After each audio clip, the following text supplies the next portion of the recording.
caution, brother.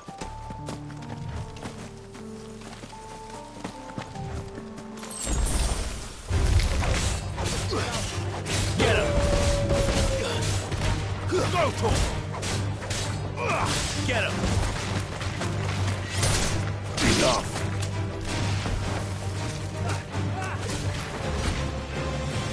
This one! Get him!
Over here! Get him!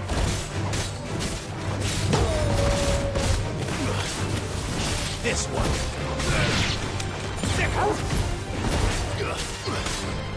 Get him! Over here! Go to him!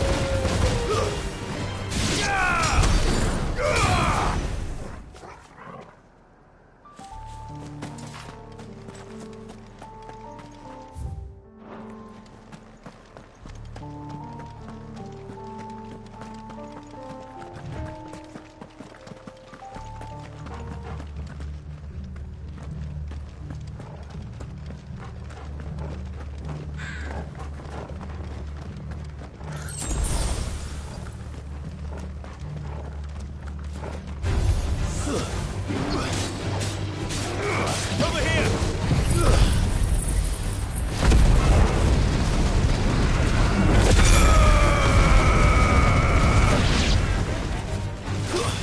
Stay down! Go to him!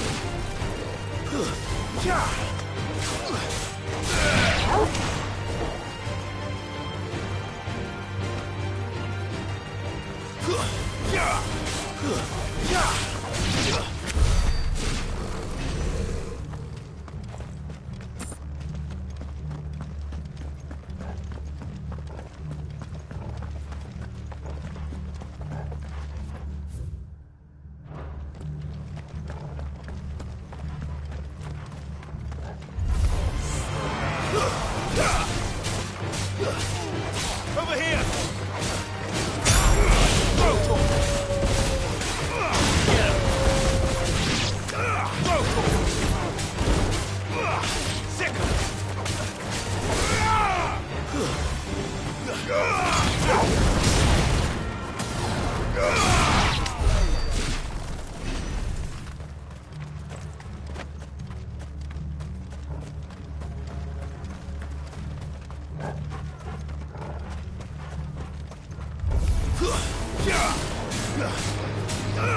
Get him! Go to him! This one! Go to him! Get him!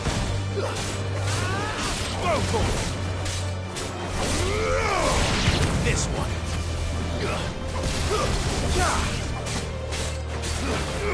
Stick him! Attack!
Look, it's the king of the castle.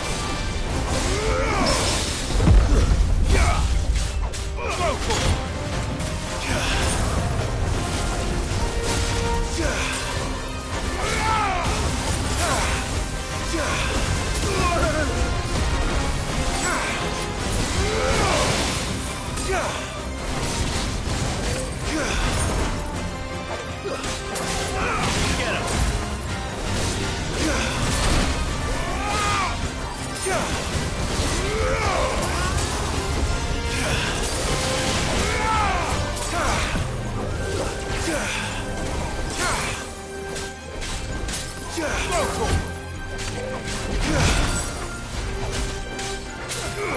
This one.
This one.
This one. Get him.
Your reign is at an end.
Come on.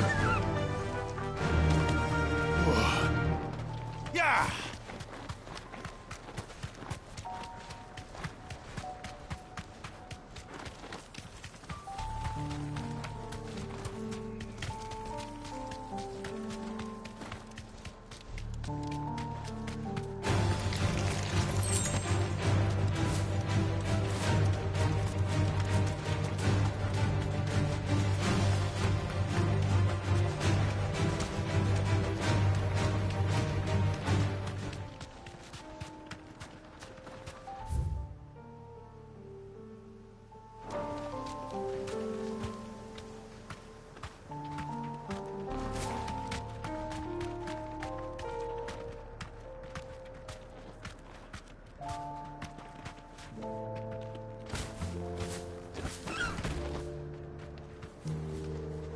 Thanks, girl.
Look who's here to meet us. Pity they don't seem fond of visitors.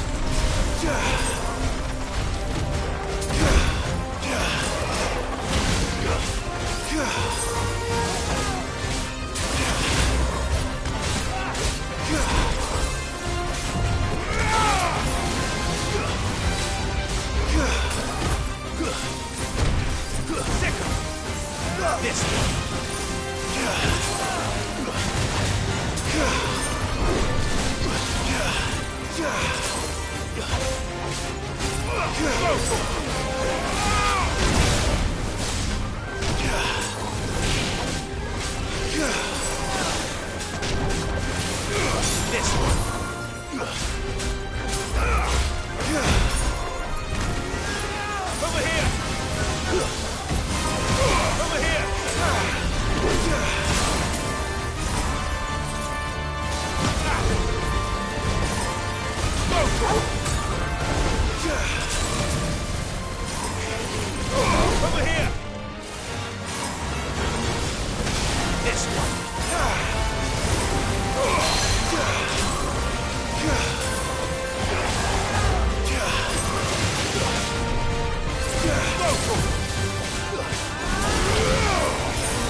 This one.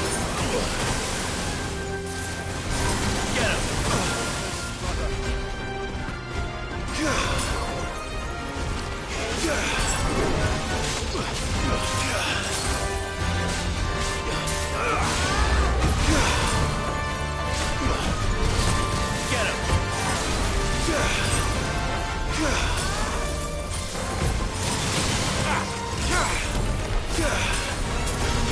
Get him.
I've had warmer welcomes.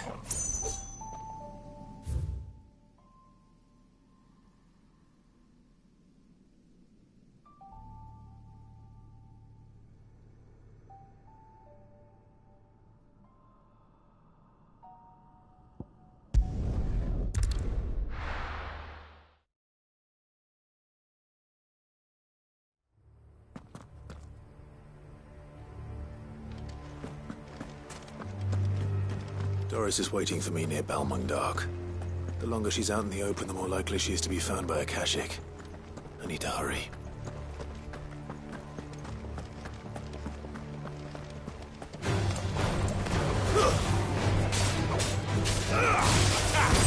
Stay down! Get him!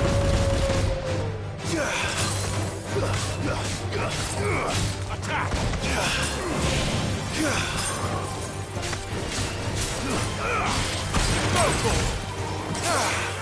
Over here!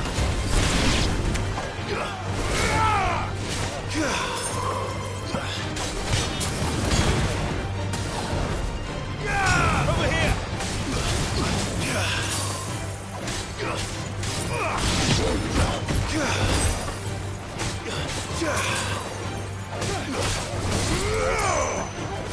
Get him! Over here!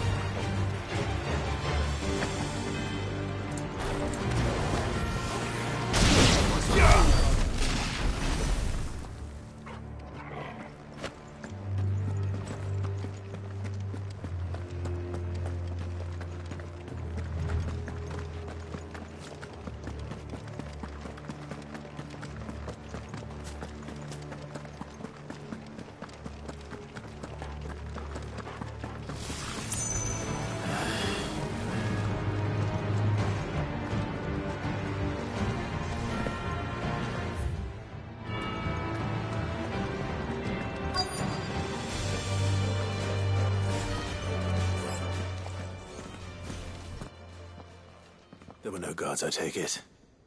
None manning the gates, no. It's a different story inside, though. The corridors are crawling with Akashic. Most likely guards left behind when the Wardens ran. If Chadwick was being held here, I worry that he may already be. Don't give up hope just yet. But let's move quickly. Let me check the ground floor. The ether stick is there. Then I'll search the upper level. Good luck, Sid. Stay safe.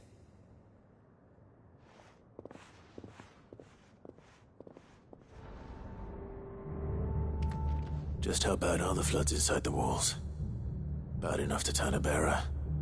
I hope not. We're risking a lot just being here.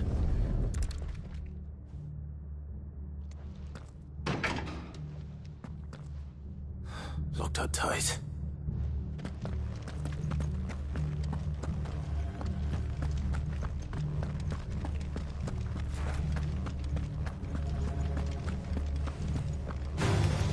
Time to fight.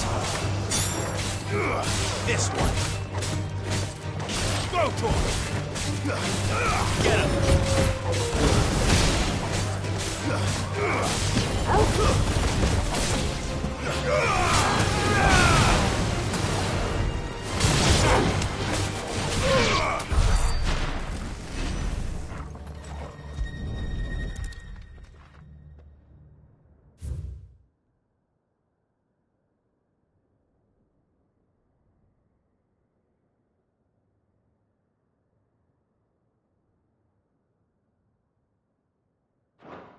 So this place was no ordinary prison.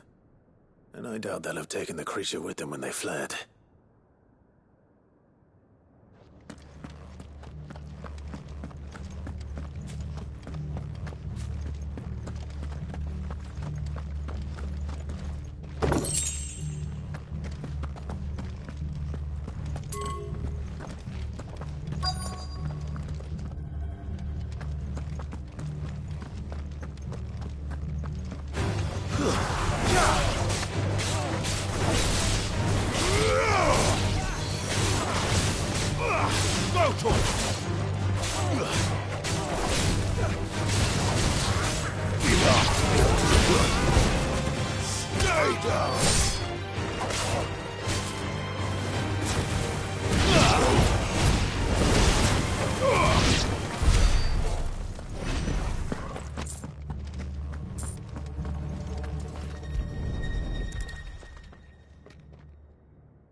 Minimal loss of Waluda lives. And what happens when they run out of bearers? Even the Imperials take better care of their branded than that.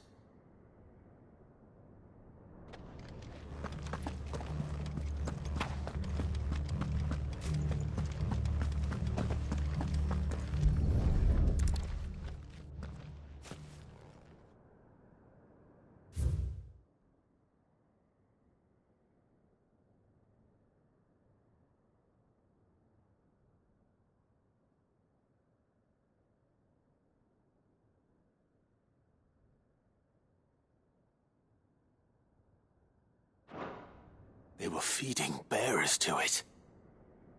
This is even worse than I'd feared. Nothing but a Kashyyyk down here. Hopefully things are looking better upstairs. I should go and see how Doris is getting on.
No lock downstairs.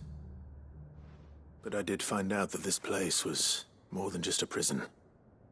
Something far more sinister was happening here. I know. I've been reading some of these documents and... it can't be true, can it?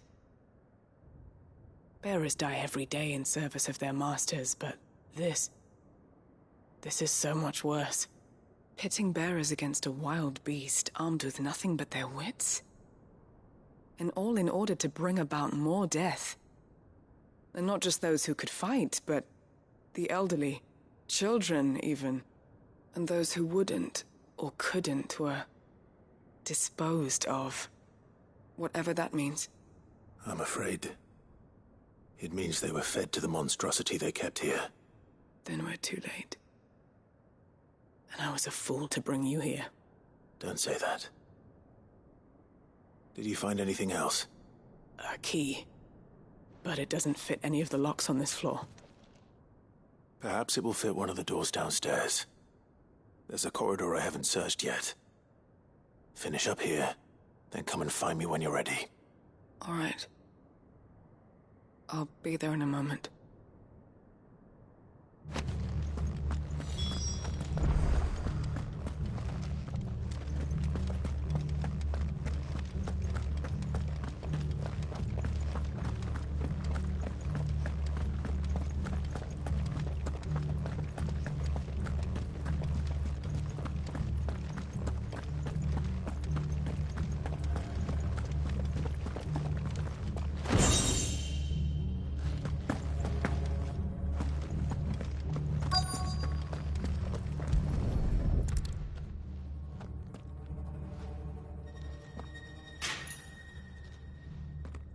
See what we can find down here.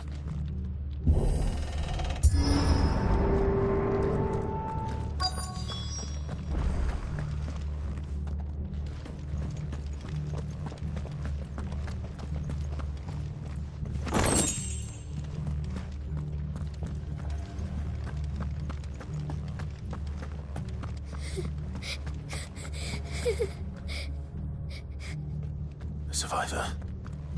And she sounds close.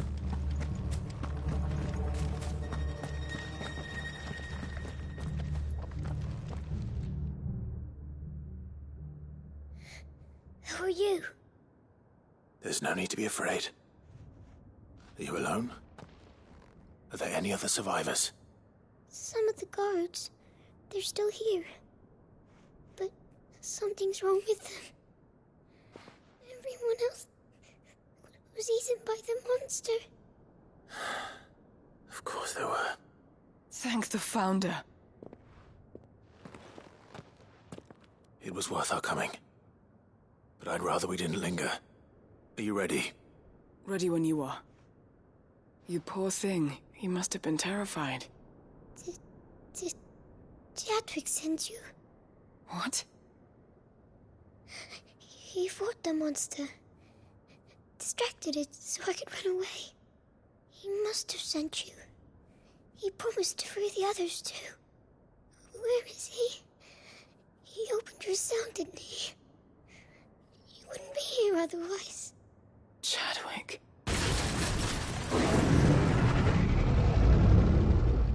Was that? Monster's back! Chadwick, help! We have to get out of here. Doris, keep the girl safe. All right. You put that bearer-eating bastard in the ground. It's out there waiting for me. I can't let it live. Not if it's got a taste for bearers.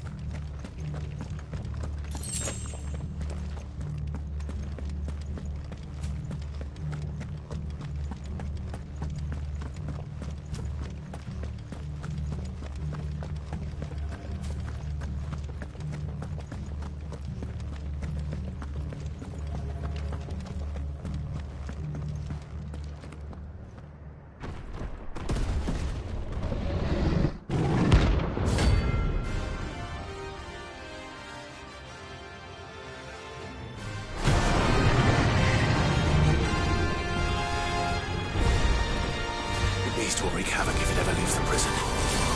I can't let that happen.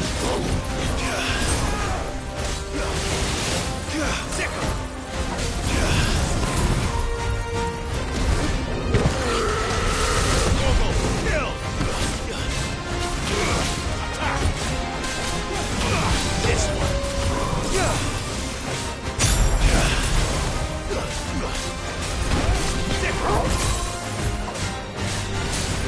Go for it!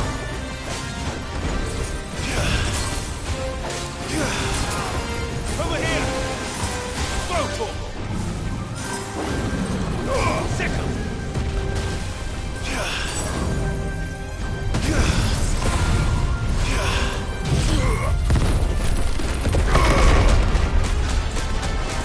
Blizzard! Get him! This one!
Finally. Sid, are you hurt? I'm fine. I think.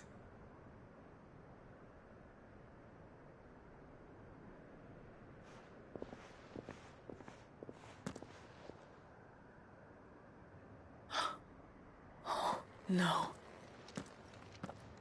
What is it? A diary. I gave it to Chadwick before we went our separate ways. He was here. Do you think that creature? I'm sure he fought bravely to the last. The girl is safe thanks to him. Chadwick. You fool. Come on. We have to get her back to the hideaway. We don't want his sacrifice to have been in vain. No. Of course not.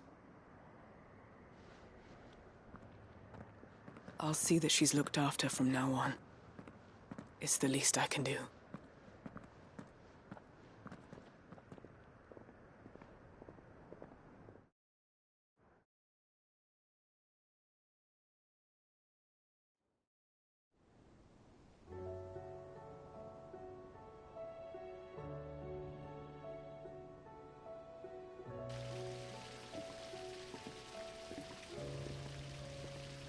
From what I hear, you've barely left the girl's side in days.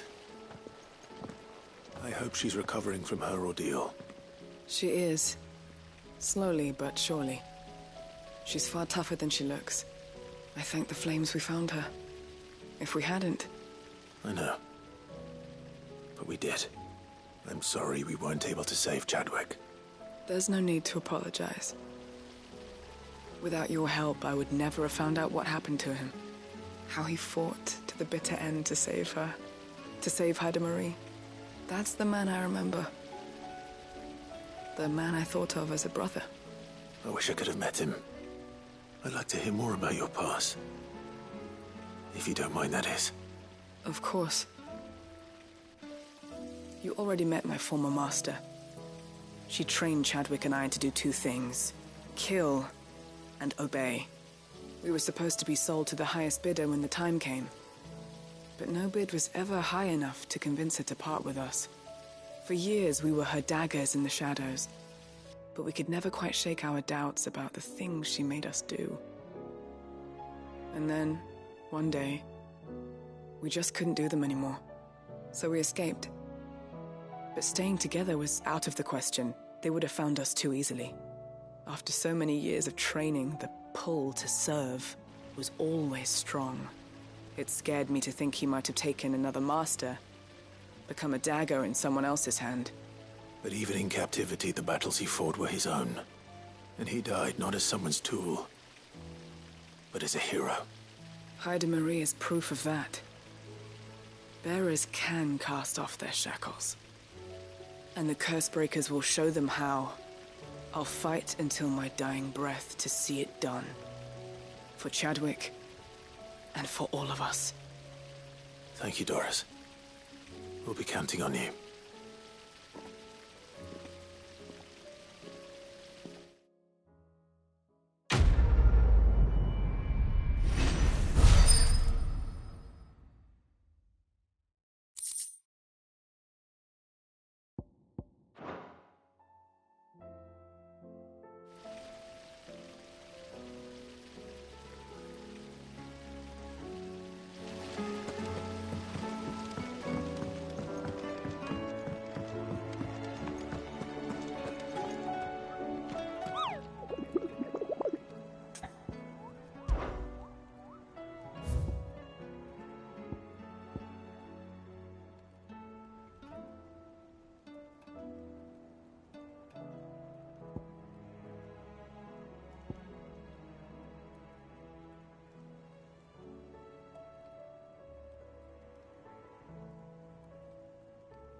Ready, go?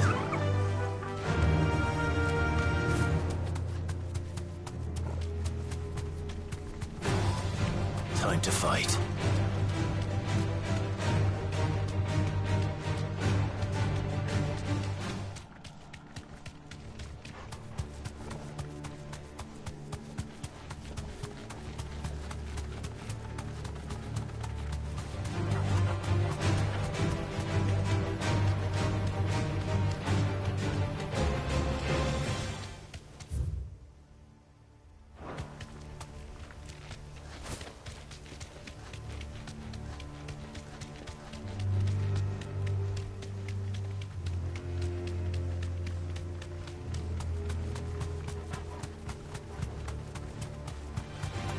Time to fight.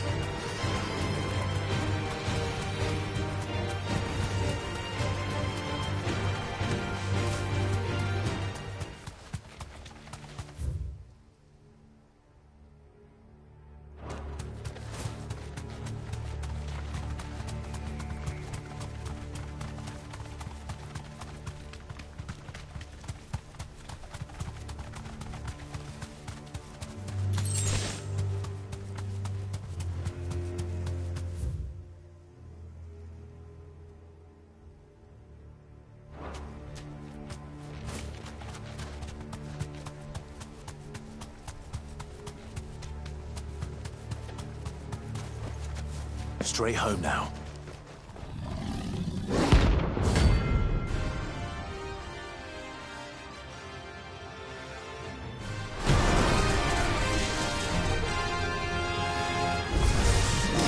That's no ordinary curl.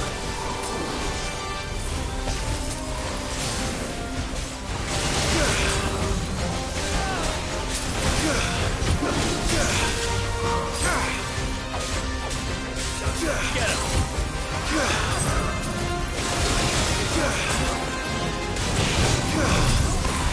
Soil and stuff! Kill!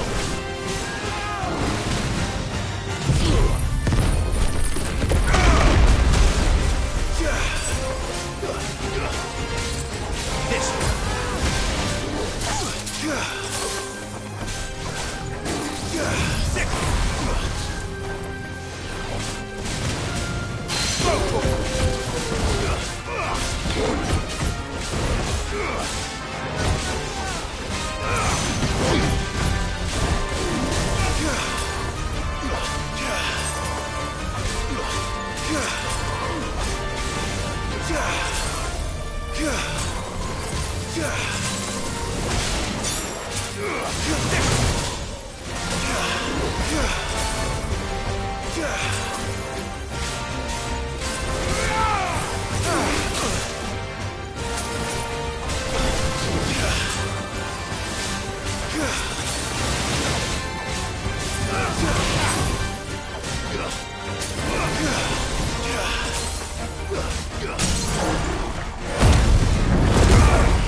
Hold on!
Let's hope it was the last of its kind.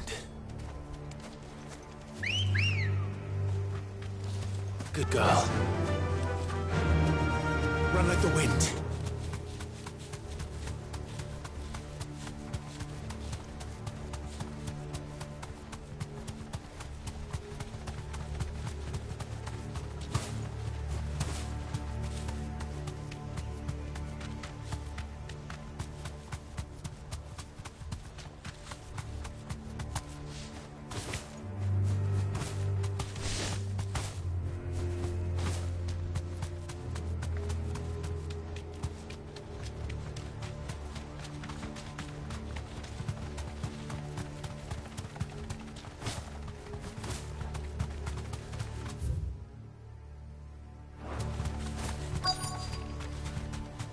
The entire village looks abandoned.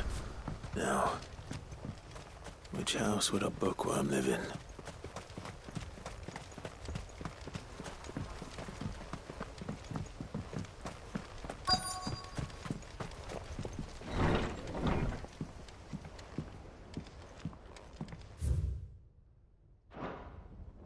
This is a royal army. His interests were certainly varied.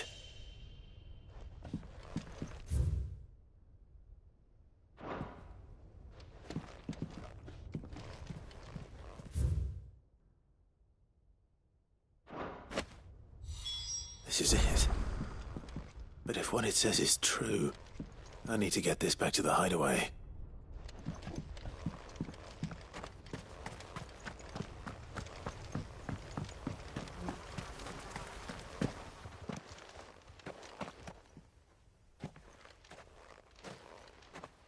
Leaving so soon, stranger? We've been watching you. From a distance, so to speak. Subtle. I know who you are. Then we need not waste time on introductions. Hand me the book. Leave it in our care and return to your life. Your care? Do you mean to burn it or bury it? That is not my decision to make. But by one means or another, its contents shall be removed from the common record. Then I'll have to politely refuse. I won't let you erase our history. Then we find ourselves at an impasse. Very well. The book can just as easily be pried from your dead hand.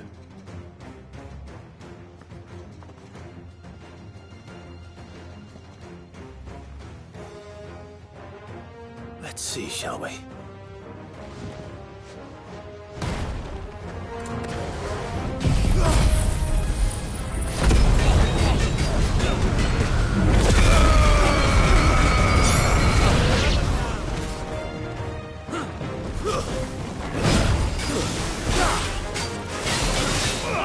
Over here! Get him! Over here!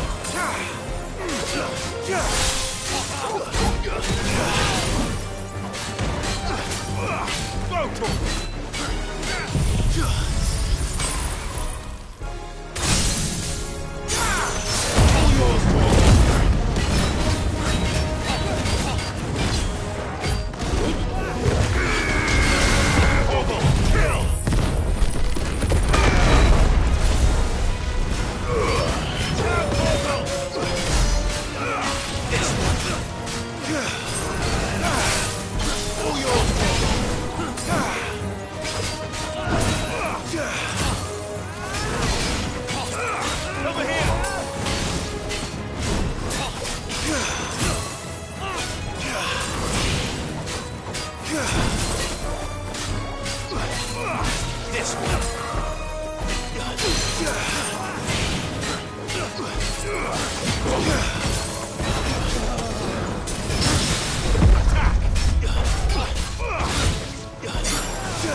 Get him!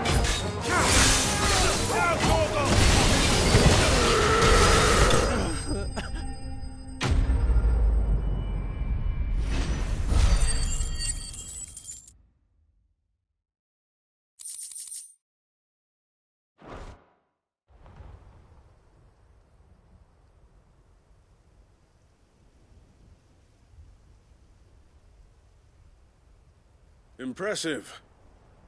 But we have other means. We shall claim the book yet.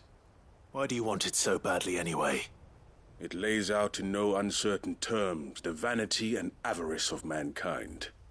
It tells the shameful history of the persecution and oppression of a gifted few by a giftless many.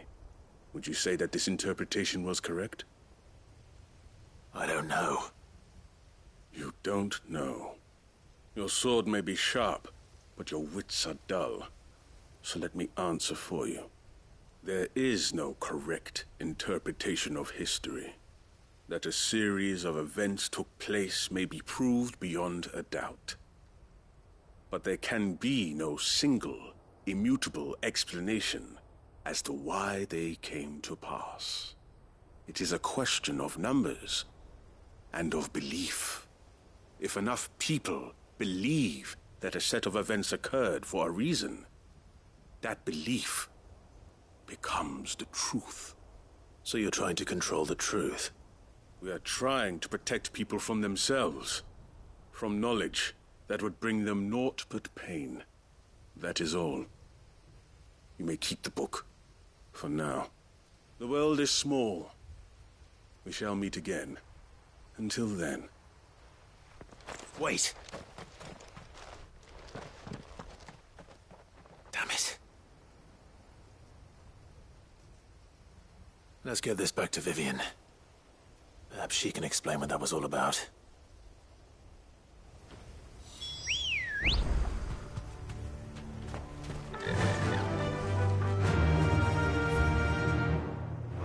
Yeah!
No need to ride from here.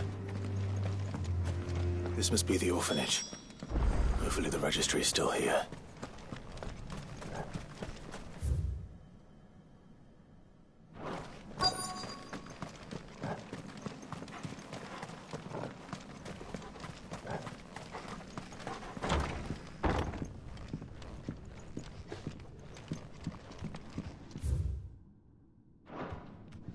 Conditioning.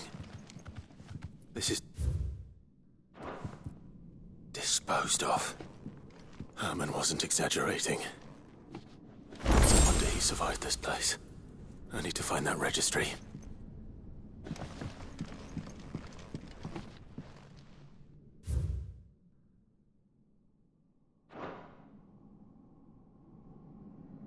This reads like a suicide note. Did the director go through with his plan? There's only one way to find out.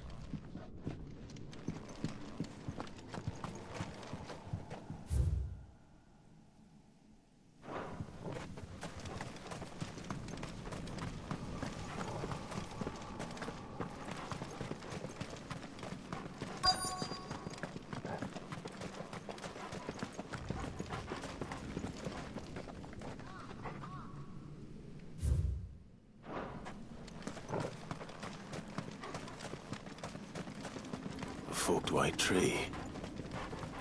This must be the place.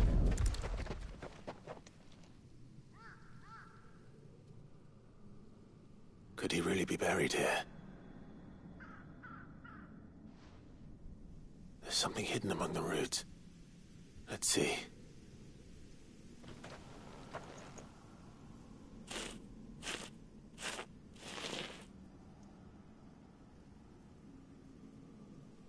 This must be the registry.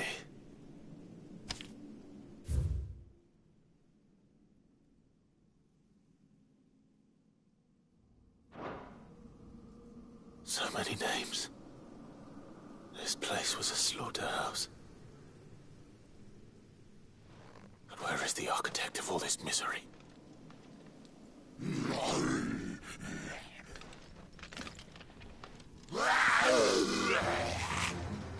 It was only a matter of time, I suppose.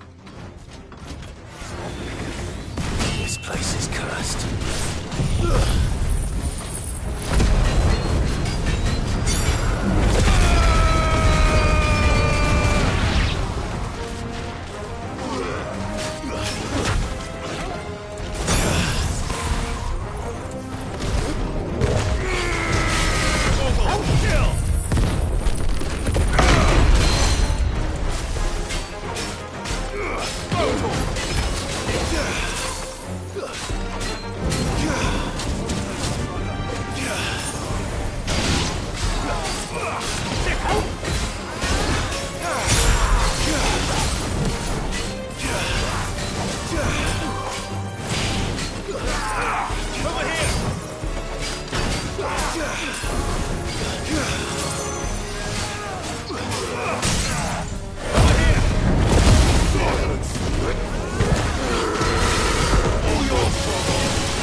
I'm done here.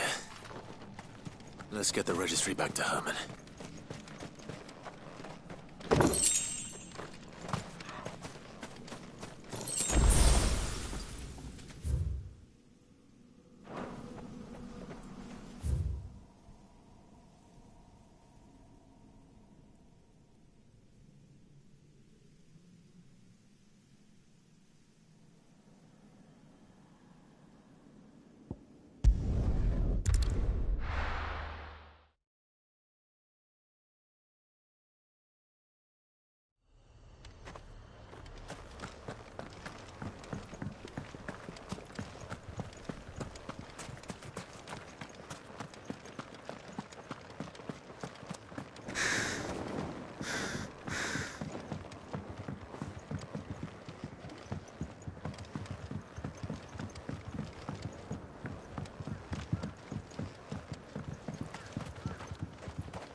Your journey ends here.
Straight home now.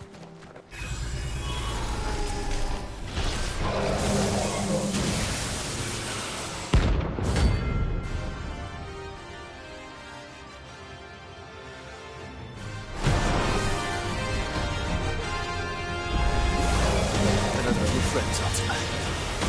If it's me you want, I'm right here.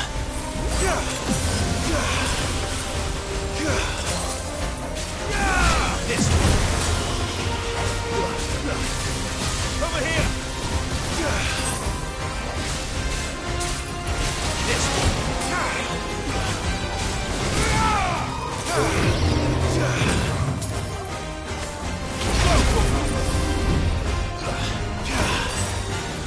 Second! This way!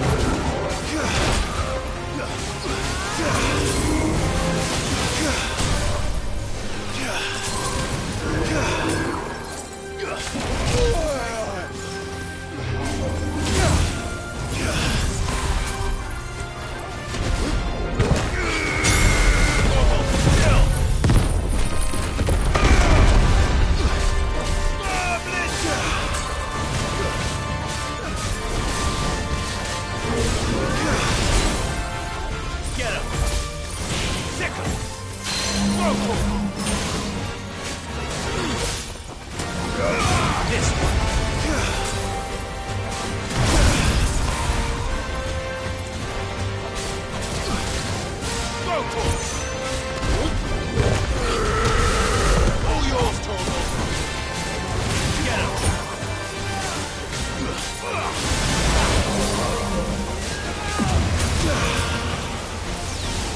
here! Go for it! Over here! This one!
This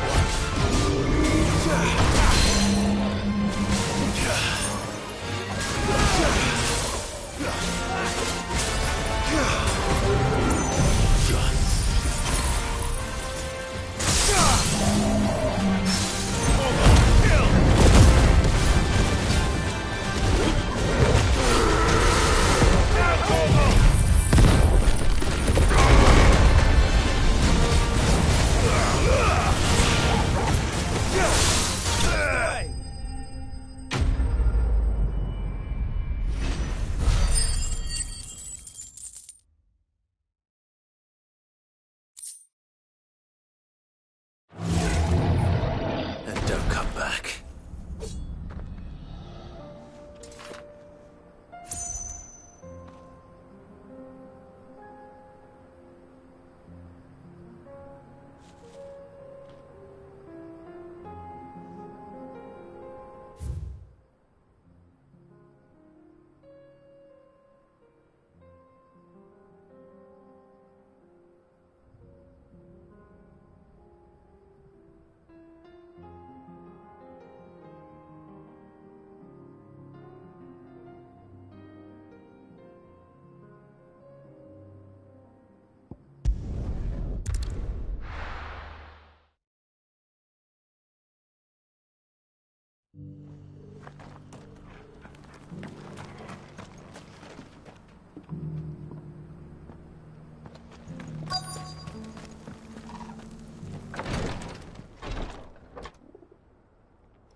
Your Grace, my lord, I trust your journey was not overly onerous.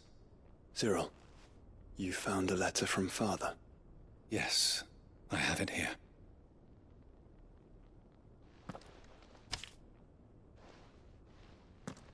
If you would do us the honor, my lord.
An inheritance.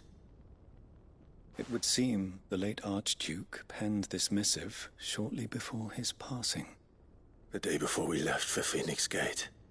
What are these plans he spoke of? His plans for the duchy, Your Grace. Your father entrusted them to my predecessor, the former bearer of the Burning Quill, who entrusted them in turn to me. The complete emancipation of bearers is their stated aim. But your father's dream did not end there. His Grace also spoke of building hospices to care for those stricken by the curse, and the founding of a new university to further the development of non-magical technologies. With the blight spreading ever more widely across the twins, Archduke Elwyn saw this as the only means of securing Rosaria's survival. He wished to see men and bearers treated as equals. To see centuries of common wisdom overturned. Small wonder he did not think it achievable within his lifetime. But he thought it achievable nonetheless. Had he not, he would never have written this message. Nor would he have entrusted his vision to his most faithful aides, those who would have stood with you, shielded you from the machinations of the less benevolent personages at court. It's a pity only they are still with us. 'Tis true that those most loyal to your father were the first to suffer the Duchess's wrath. But one at least remains, and she has come bearing gifts. What do you mean? Mayhap it is better that she explain, my lord. After all, the duties entrusted to me by my predecessor extended only to recovering His Grace's will and arranging a meeting with the one who might execute it, or a part of it at least. And where is this woman? She awaits you in the archive, Your Grace. Thank you, Cyril. Shall we then?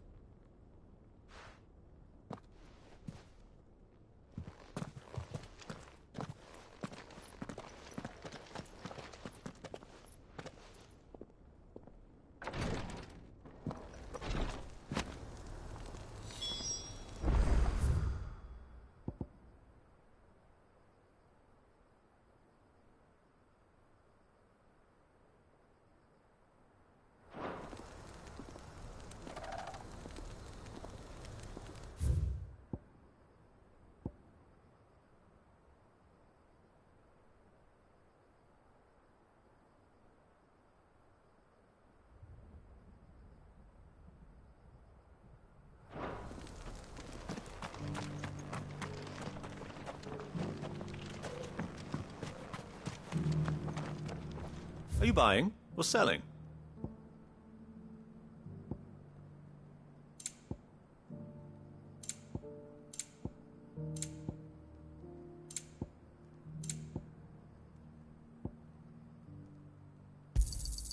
Of course. Go safely.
My lord, your grace.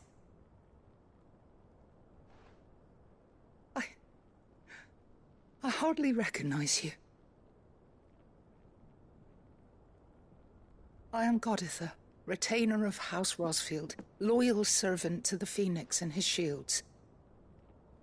Your father, the Archduke Elwyn, entrusted me with the delivery of a gift. I only hope you can forgive my tardiness in bringing it to you. Lift up your head, Lady Goditha. You have our gratitude for your service to our house and to our father.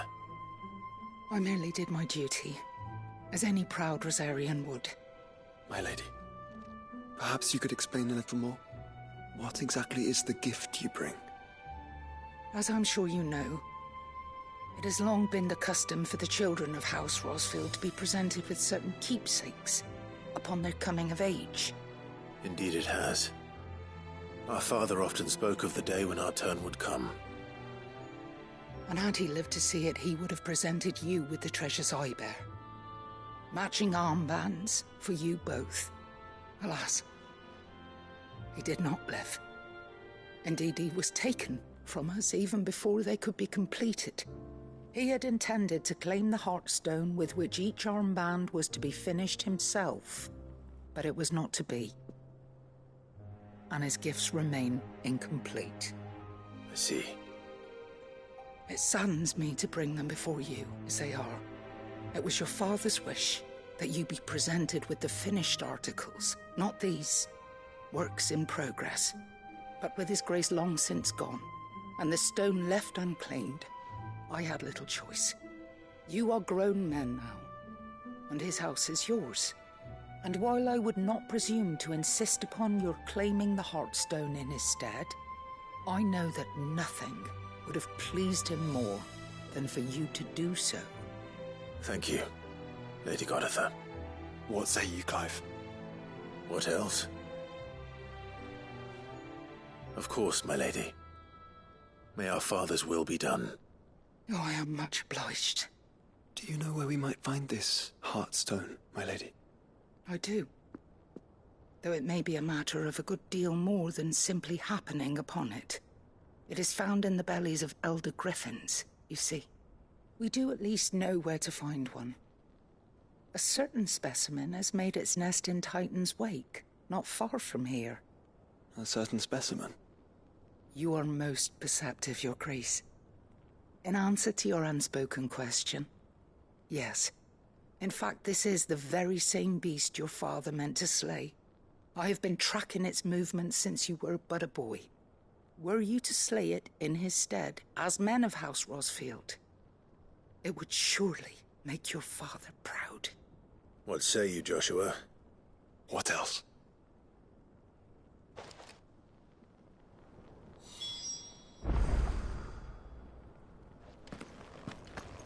Titan's Wake is to the south of here. But we must not be hasty. The good lady has been disappointed once already.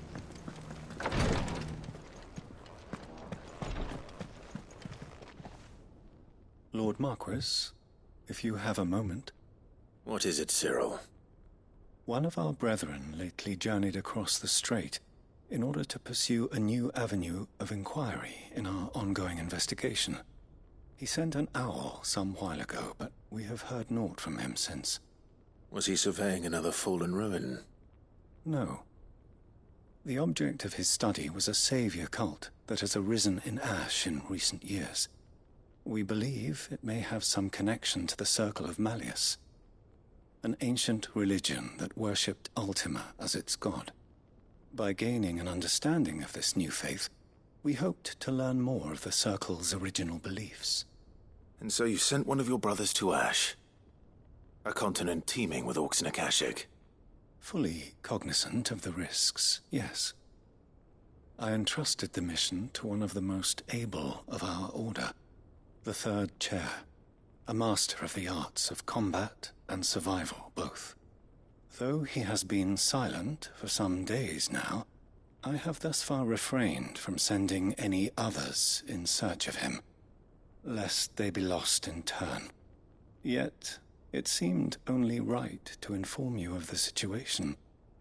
given your unique experience of the perils of Ash. For as you so earnestly advised me, it would not do to abandon a man to his fate, when he might yet be saved. It would not. But Ash is a big place. Can you be any more specific? Perhaps. The last owl I received from him mentioned a village where he had heard the cult were wont to assemble. Mickleburg was its name. It lies in the southern reaches of Waloed. If aught ill befell him, I expect it did so there.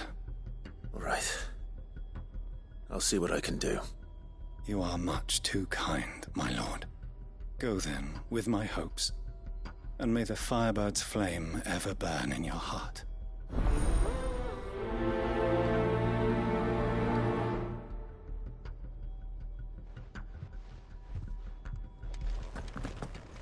If this new faith really is an offshoot of the Circle of Malleus, then...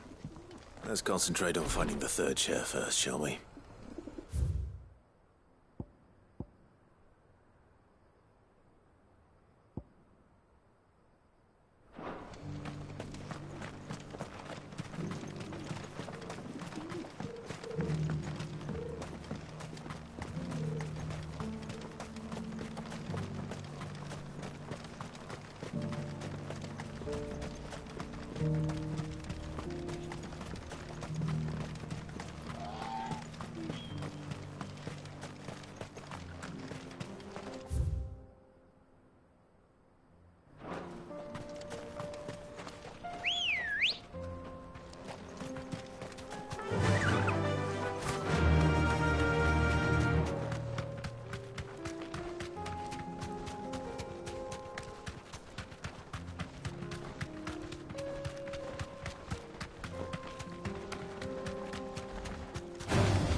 Eyes peeled, Joshua.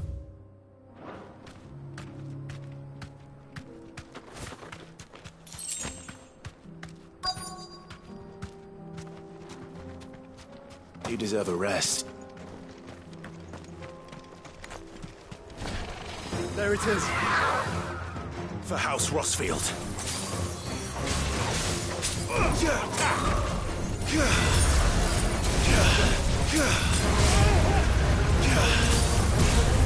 Over here!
this!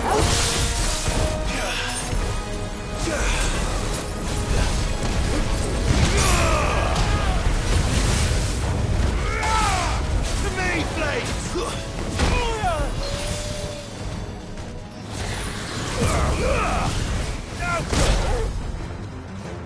For you, brother!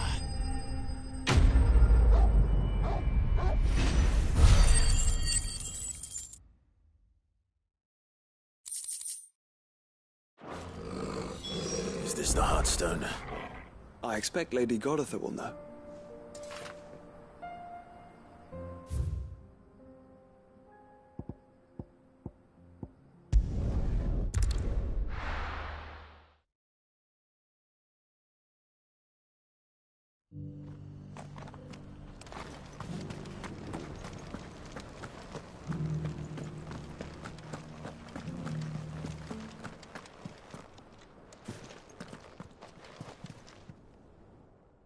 Thank the Founder you were safe. The Griffin is slain then? And the Heartstone claimed.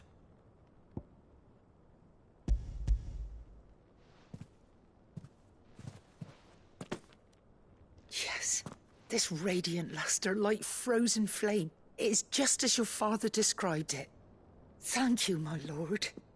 Your Grace. Your father would be so proud. Lady Goditha, the lapidary is ready. Thank you, Cyril. I will be with him shortly.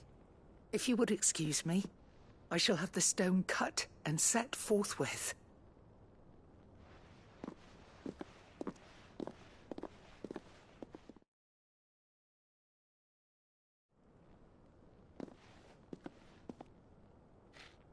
The armbands are complete. Pray, take them. They are yours, after all. Heartstone is harder and more enduring than garnet, or even ruby. It symbolizes unwavering will and devotion. And the graven vines encircling the stone represent the unbreakable bonds between you. It's a message. Father knew we had enemies both inside and outside the duchy. Enemies who would thwart his vision. Only with unwavering devotion would it ever be realized.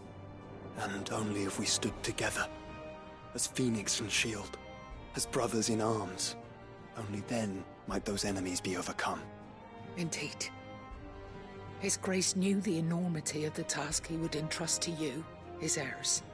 But this was more than just a message. It was a promise. That he would always be with you. Thank you, Lady Goditha, for remaining the steadfast custodian of our father's will. Forgive me, my lady, but there is something I don't quite understand. The Undying told me that after Father died, Mother claimed all of the ducal treasures for her own. Even if the armbands were incomplete, she would surely not have overlooked them. So, how were you able to keep them from her? Because I was the keeper of the vault. Though I was but a lowly servant, your father spoke to me of his intentions for the bands, of the deep love he had for both of you, and his hopes for your future. In the days before the disaster at Phoenix Gate, I discovered that the Duchess had ordered her jewelry be sent away from the castle. It was then that I knew she meant to betray us. I tried to warn your father, but it was too late. When word of the fire reached Rosalith, I knew my time was short. So I took up the armbands and I fled into the night. And thank the Founder you did. Yet my duty to your father was incomplete. Not knowing what else to do, I followed the Griffin, thinking I might claim the Heartstone on its passing. And so my pursuit continued, until Lord Cyril appeared before me.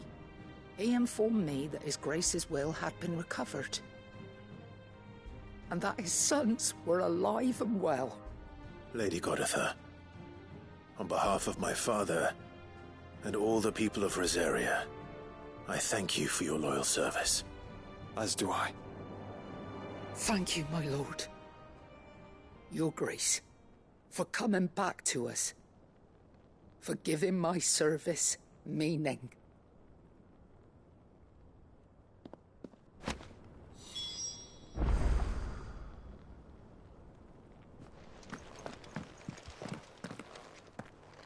bands suit you well.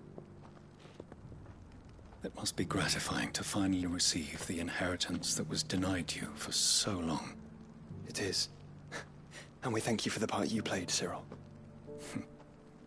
If you would permit me to play my part a little longer, might I suggest that you make your way to your father's memorial atop Hawk's Cry Cliff? Let him see that you have received his blessing, and that his vision lives on in you. I suppose it would be churlish not to. What do you say, Clive? Shall we pay Father a visit? I think we should. I was hoping to be able to offer him my thanks before we left for Origin. Your father's helm is enshrined there. It has been since the day we recovered it from Phoenix Gate. I prithee claim it, for it too is a part of your inheritance, and I do not doubt that your father would prefer it in your hands than perched upon some lonely rock. Thank you, Cyril.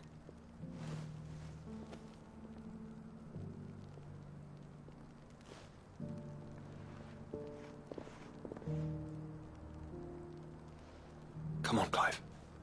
He's waiting.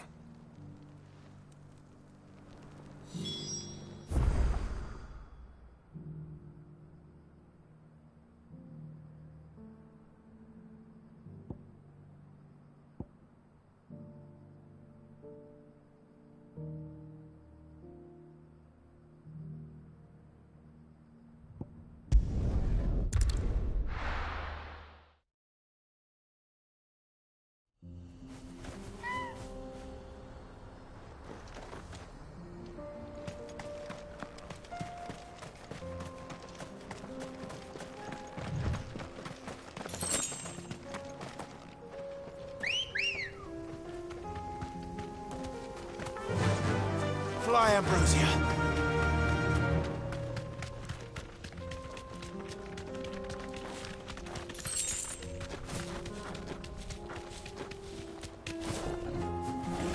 Here we are again. Carava. If you were a tortoise, Torgor, where would you hide?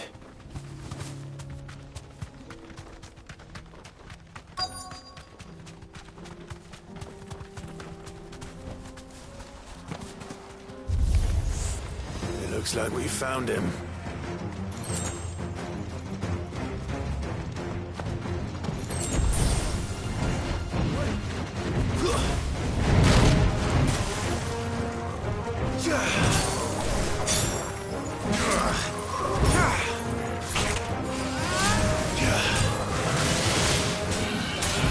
This one.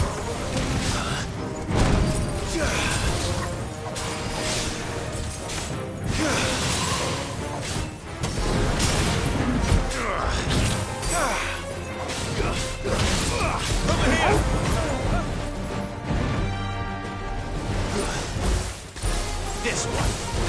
Go for it. Get him.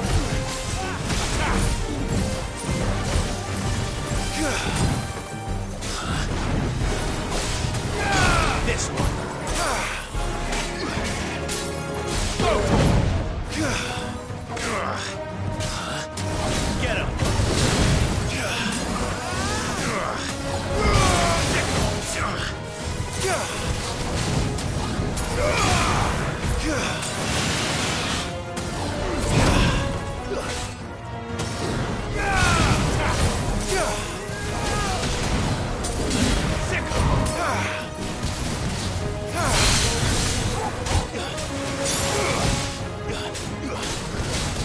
Over here.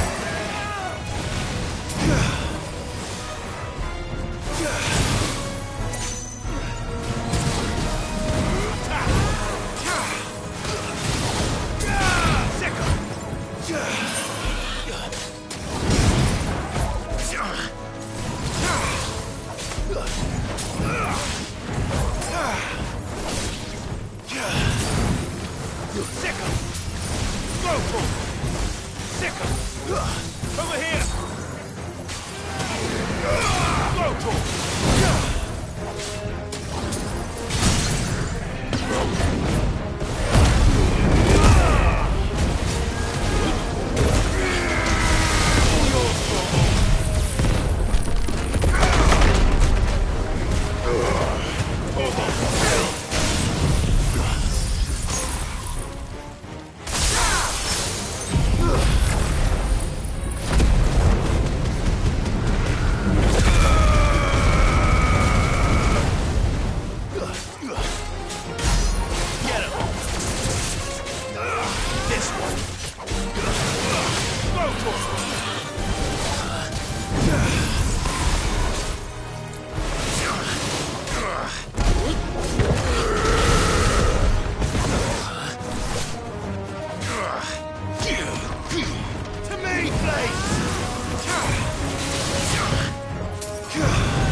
If Mid needs another, she can come and get it herself.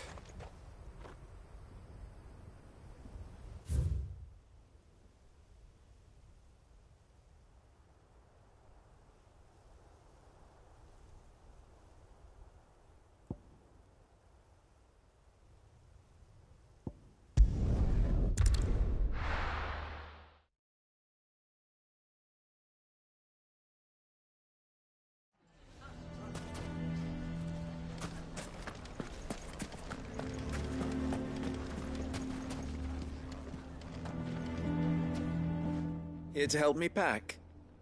Thanks, but I'll be traveling light. I'm almost finished already, in fact. You're really going to go through with this, then? I am. But before I go, there is one small issue I'd like your assistance with. Well, two, in fact. If it's within my power to help you, I will. It's the children. I refuse to let them share in my disgrace. And if I leave them here, they surely will. Our friendship would see them ostracized forever. But I can't take them with me either. I can think of only one place where they are certain to be safe and provided for and loved. The Hideaway. Of course. The children will be more than welcome. Thank you, Clive. I will not forget this. Lubor, are you still here? What is it, Ferda? You look pale. There's been a flood in the Velcroy, a damn big one. The League of Outlaws encampment was completely submerged in ether. What? Every last one of the bastards has turned, and they're headed this way. Bandits are one thing, but Akashic bandits are quite another. The town guard won't stand a chance against them. We need to evacuate. There's no time to lose. Ferda, gather the men. The Akashic may strike at any moment. We must make ready to cover the townspeople's escape. Well, what are you waiting for? Yes, my lord. Clive, change of plan. The children stay with me for now. I need you to find Conrad and Natalie. Tell them to prepare for a full and immediate evacuation. Understood. I'll do what I can to convince everyone else. Wish me luck.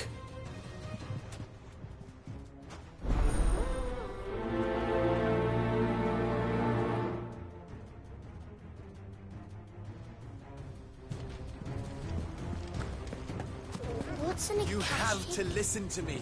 They're Lubor told me coming. they're like people. You need to evacuate. Know your place. Why do they always have to make such a fuss?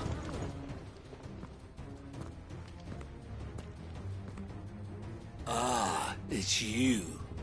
What do you want, Lord Underhill? To pass on an important message. There's been an ether flood out in the Velcroy. The camp where the so-called League of Outlaws were gathering has been swallowed.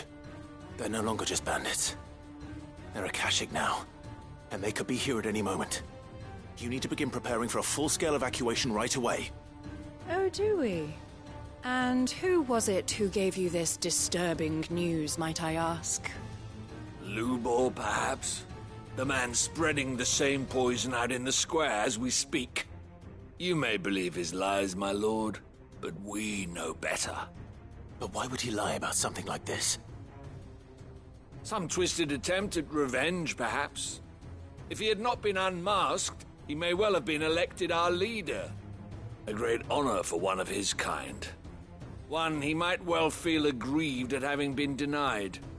Lord Underhill, forgive me, but it has become all too evident where your sympathies lie. Lubor cannot be trusted, and neither, therefore, can you. You may not trust me, but for the sake of your people, ask yourselves if there is any chance that this is true. There isn't. You can be certain of that. Now be off with you. You're making a mistake. Come, Clive. If our words will not move them, then we must find another way to help save the town. You're right. Let's speak to Lord Ferda. You have to listen to me. They're coming. You need to evacuate.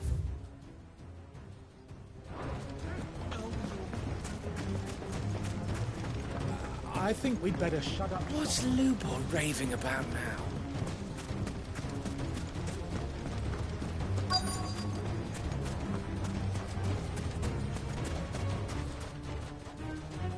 Lord Furder. Cid, what's wrong? I went to warn Conrad and Natalie about the Akashic, but they wouldn't listen. They've convinced themselves that nothing Lubor says can be trusted. The bloody fools. Which means the town guard can't be counted on for support. But I can. If there's anything I can do to help you defend Dalamil, you only have to ask. I appreciate it. Cid! Further! I've been looking for you everywhere. Victor? I thought you'd left. I couldn't abandon a friend in need. And Lubor is in need at this very moment. Come quickly.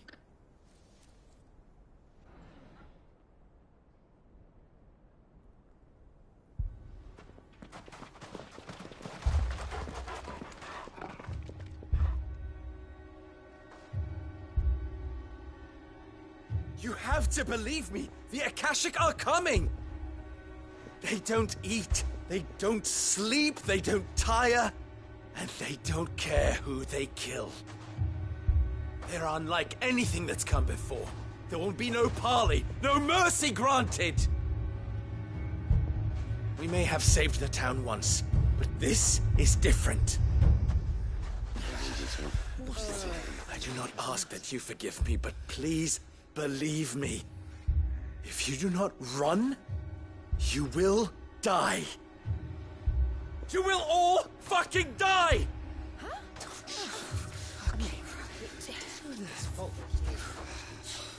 You'd like that, wouldn't you, bearer?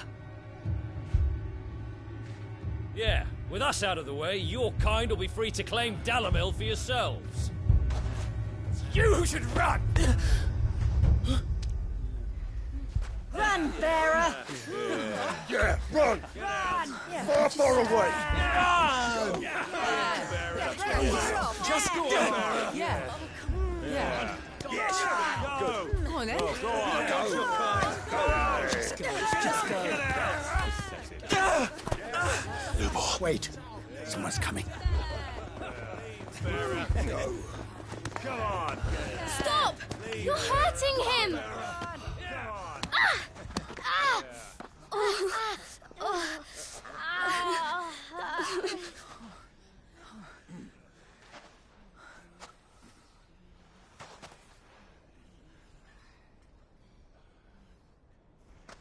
What did Lubor ever do to you?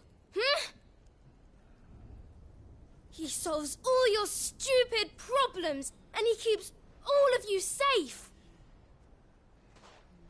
You know there's nothing he wouldn't do for this town. Who was it who made that cleaver you use every day, Conrad? And what about your counting table, Natalie? Who fixed that? Whose men make sure the streets are clean so all your boots don't get dirty? Who spends all day, every day making sure things run smoothly round here? And none of you ever say thank you. Ever. But did Lubor ever complain? Well, does he ever stop smiling? He keeps this whole place going. And you act like he doesn't even exist.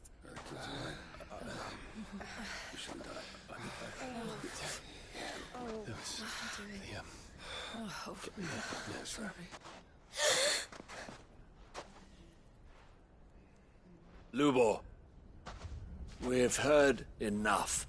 Wait! We will not run. The town guard will not abandon the very place it is sworn to protect. And I will not give up for lost the stores that we labored so hard to fill.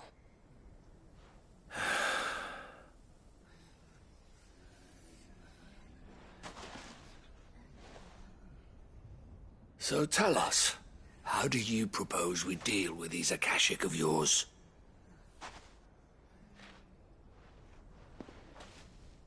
We won't run, but we will fight. All right, then.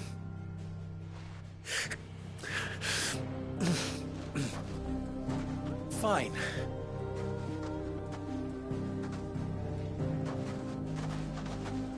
Gather round if you don't want to die.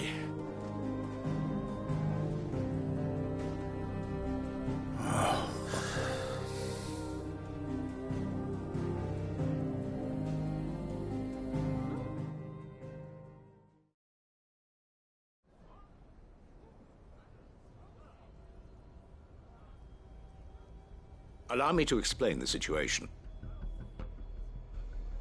The ether flood occurred near the village of Cheratina, deep in the Velcroy. The place had been abandoned for years, until the League of Outlaws decided to make it their base of operations.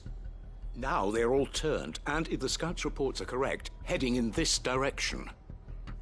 They are mindless monsters, driven only by hate and rage, and they are utterly unpredictable. With the bandits, we at least knew how and where they were likely to attack. When these creatures come, Dalamil will have the bitterest fight it has ever faced on its hands. The town guard will muster at the north gate. The rest of us will take the south. Both forces will provide men to serve as scouts and messengers, ready to spread word of the size and nature of the Akashic Force as soon as it is spotted. And as soon as it has been, we will converge on its position and see that it is driven back from Dalamil at all costs. Conrad, can I count on the support of the town guard? Always. I leave the selection and coordination of the messengers in your hands, Victor. And the command of our men in yours, Ferda. If you would both be so kind. Consider it done. As you wish. Natalie, I would ask that you and your people have the townsfolk barricade themselves inside the bathhouse. And tell the merchant not to waste time securing anything beside the essentials. Preserving life is our one and only concern. As long as we survive, it doesn't matter what trinkets we might lose. Our riches can be regained. And if anyone doubts that, let it be known that the Briar's Kiss stands ready to cover any losses. Very well. I shall tell them. Where do I fit into this plan? Where else but the most perilous place of all? I would like you to travel to the home of our erstwhile League of Outlaws, Cheratina itself. The main host is most likely still there, and Dalamil will not be safe until it is eradicated, root and branch. A little gardening. How pleasant. I doubt it. I have a feeling these weeds will be particularly stubborn. Luckily, so am I. So you are. All right then, we all know what we have to do. Now it's simply a matter of doing it. For Dalamil.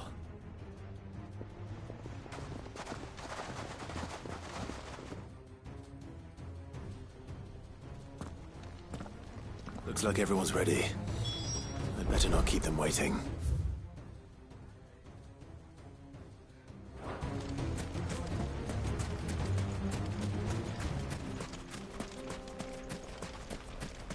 Good. That will keep some of them out. Any man sighting an Akashic is to raise the alarm immediately.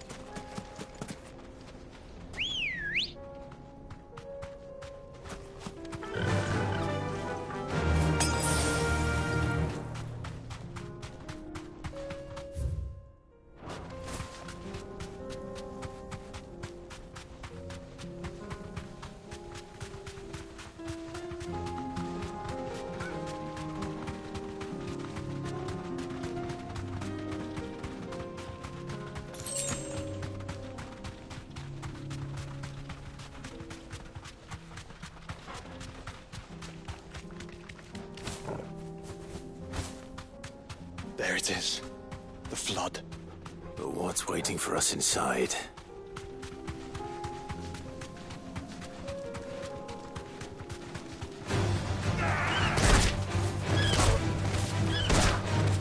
Be safe. Attack! Over here! Over here! Second! Go to him! This one!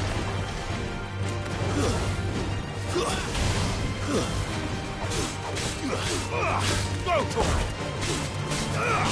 here!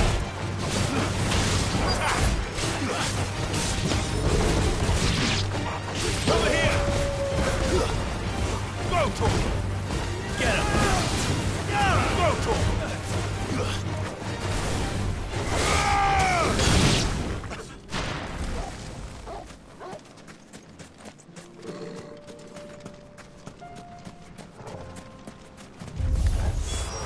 Can't leave a single one alive.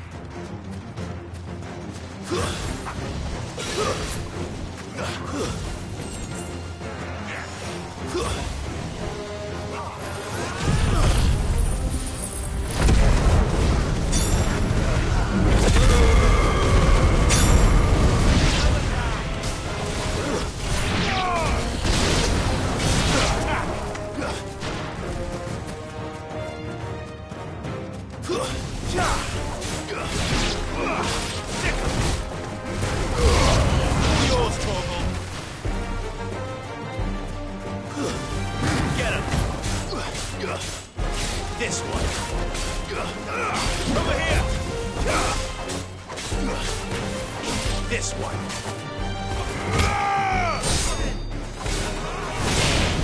Over here.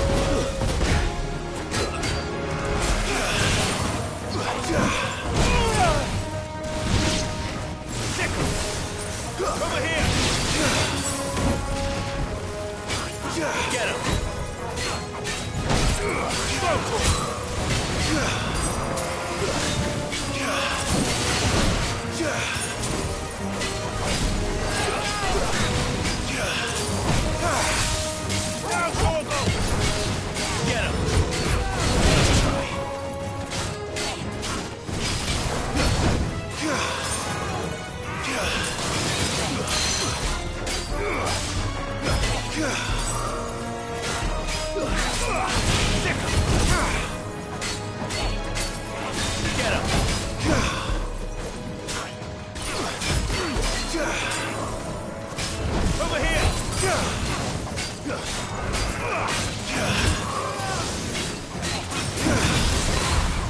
Soil and stone!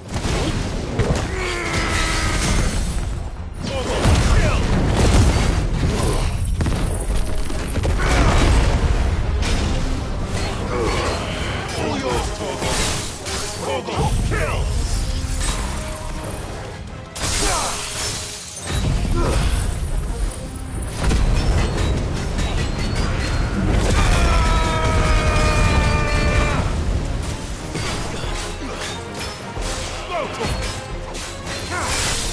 All yours, Torgal. Get him.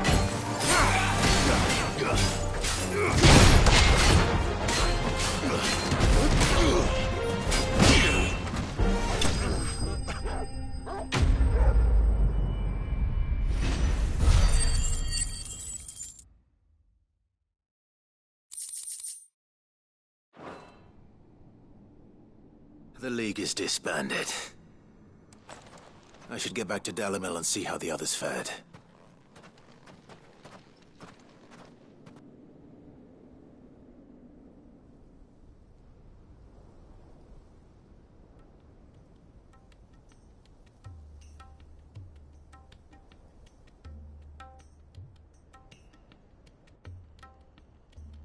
All the Akashic we were able to find have been dealt with. Seems that might be the last of them. Last of them here, perhaps. Lubor, Sir Clive has returned. Clive! What news from Charatina? It's done. Root and branch. I knew you wouldn't let me down. Thank you, my lord. Friends, the Horde has been driven back. The Akashic have been defeated. And we need not fear the arrival of any more, thanks to Clive. Victory is ours. We bloody did it! We saved Dalimil. Lubor, allow me to apologize. After all you have done for this town, we should never have doubted you. But we did. And for that we are truly sorry. We only hope that you can forgive us. We need you, Lubor. Dalimil needs you. So, if you would still like to be considered for the position of mayor, you have our backing. You do remember that I'm a bearer, don't you? We do. But that is not a stain on your character. It is a stain on ours. We thought only of what we perceived bearers to be, not what you truly are. The man who saved Dalimil twice over. I see. But I will only accept your proposal on 2 conditions. Name them. Firstly, that you will both do everything in your power to rally your people to my cause. If the Town Guard and the Merchants League do not accept my leadership, it will be doomed from the start. Unity is the key to defending Dalimil, and I do not doubt that we shall need to call on our combined strength again. When that time comes, I will expect us all to pull together, just as we did today. Of course. You have our word. And secondly, you will accept that if I am to lead you, the mistreatment of bearers must end here in Dalimil. Any bearer within our walls shall be afforded the same rights as any other citizen. They will not be judged by what they are, but who they are. As we failed to do, and came so close to losing everything. We agree to your conditions. And we have only one in return. That you continue to work for the good of Dalimil, as you always have. Condition accepted. Well then, it seems my mayorship is all but confirmed. Do I get some sort of special hat?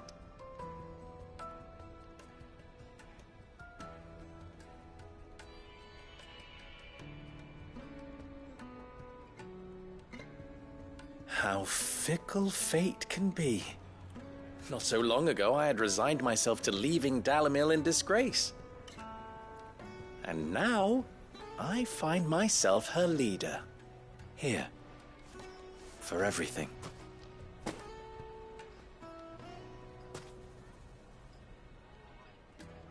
Lubor. About the children. Fear not. You are, of course, relieved of your responsibility. I would sooner face another horde of Akashic than see them brought up as outlaws. I'll make sure they're safe here. I don't doubt that you will.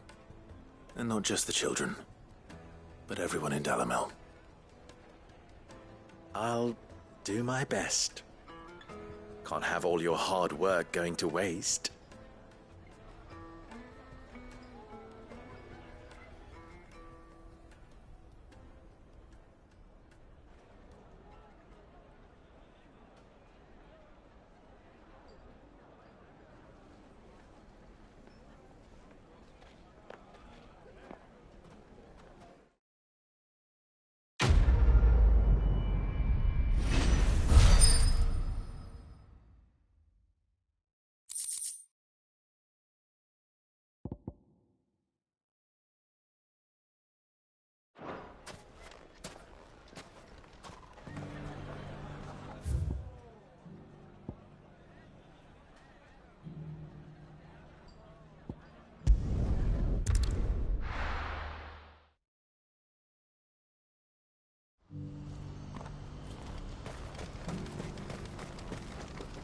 Well met.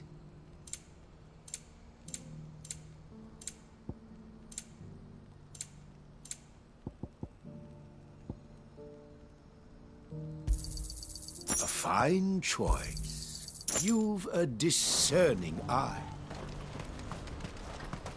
Do you see that too?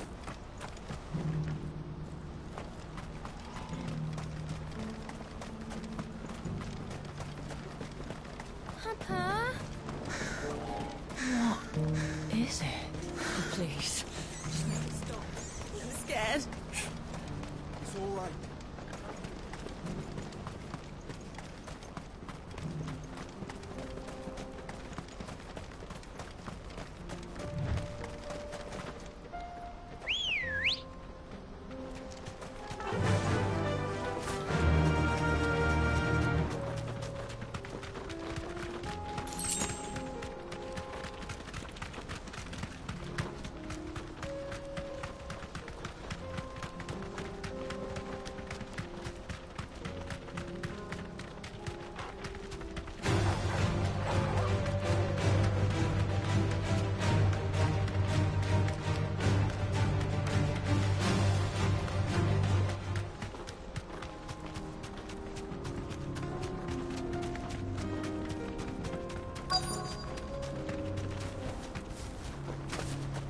Can't be Rutherford, can it?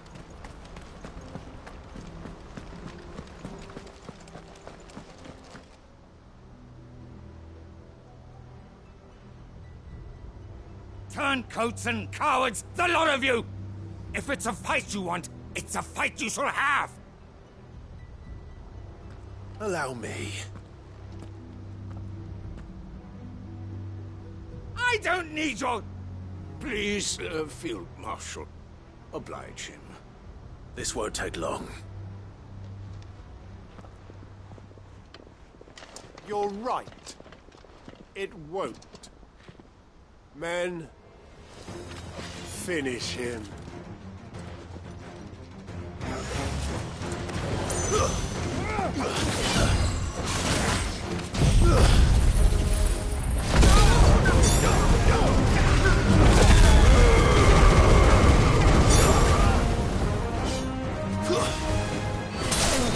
It's over. This one.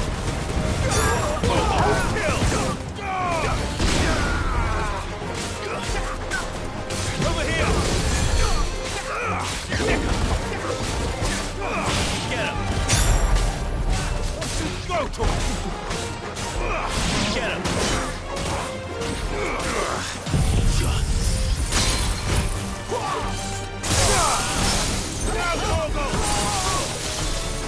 You're finished. Go to him! Go to him!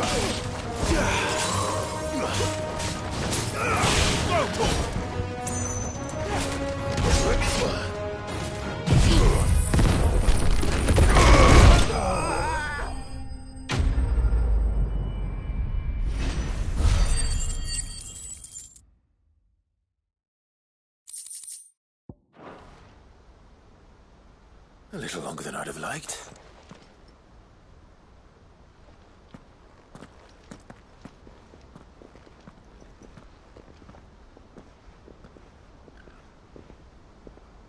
Field Marshal Havel, I presume. Are either of you injured? No, my lord. You arrived just as our escort turned on us. Fucking traitors. I'd heard reports of soldiers in the outlying regions abandoning the oaths they swore.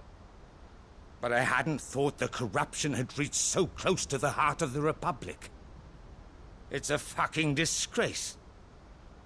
Your interfering old bastard of an uncle tried to warn me, of course. My lord Marquis. Or is Sid the Outlaw more to your liking? Call me what you want. It doesn't change who I am, or the urgency of the message I bring. My uncle has a plan to right the realm, and he needs your help to see it through. Before I agree to anything, I'd have you answer one question. What do you stand to gain from all this? I won't deny that I might benefit from further chaos. But I seek a new beginning for all of us. And while the choices I've made may not always have been the right ones, I know I made them for the right reasons. For so long, so many of us have been told how we could live, how we could die, when it should have been our decision all along. Now we have a chance to put things right. But in order to take it, we must stand together. Even if it be beside those with whom we don't see eye to eye.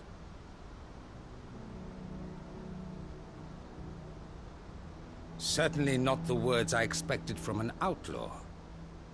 But perhaps your uncle was right.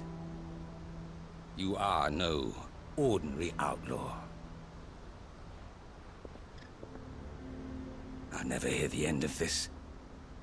All right. I'll start by ordering my most trusted guard to bring the Dhalmekian fringes under control. Next, I'll make contact with my counterparts in the Imperial Army and see if I can't convince them to try and restore order in their own territory. Thank you, Field Marshal. But they are not the only ones we will need to convince. What do you mean? I don't doubt that I can bully some sense into a few generals. But those they answer to require a different kind of persuasion.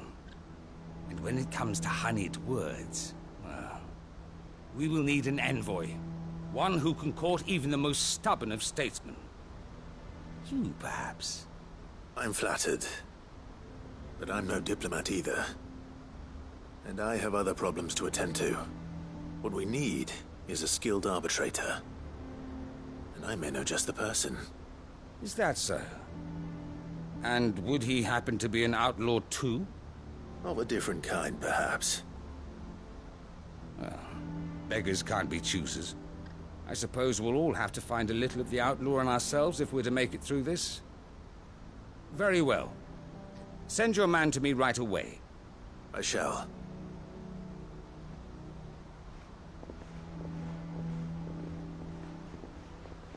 My Lord Marquis,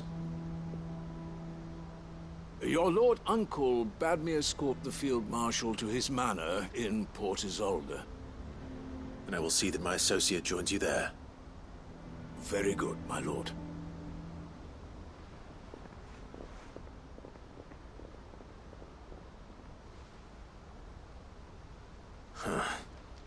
An envoy. I'm not sure I'm the man to talk anyone round. I can barely convince my brother to take his medicine. No. This is a job for someone with experience. Someone like Quentin. I hope I can convince him at least.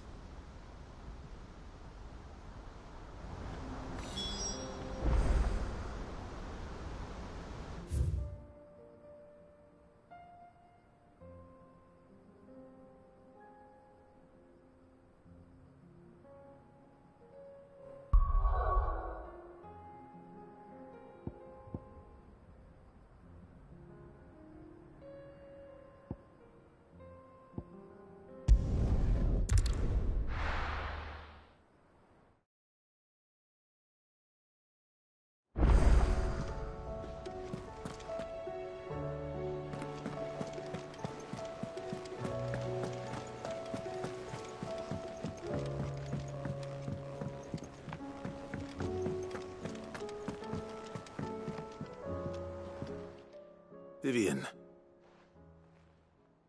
I found it. The book you lost.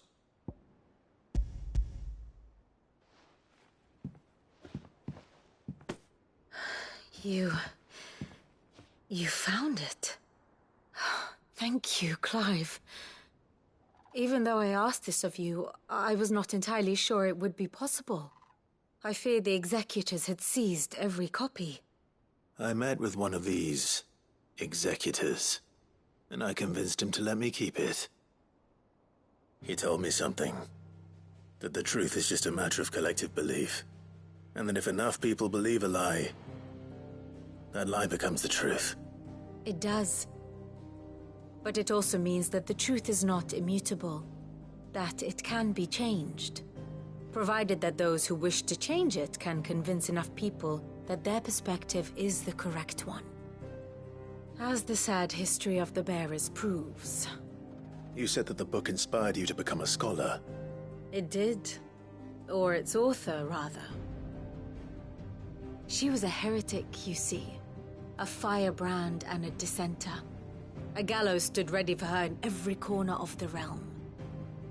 And by shunning society, or perhaps being shunned by it, she stumbled upon a truth so potent that an entire realm trembled at the prospect of its utterance. I, too, have always felt somehow set apart from the world of men. A stranger to my own species.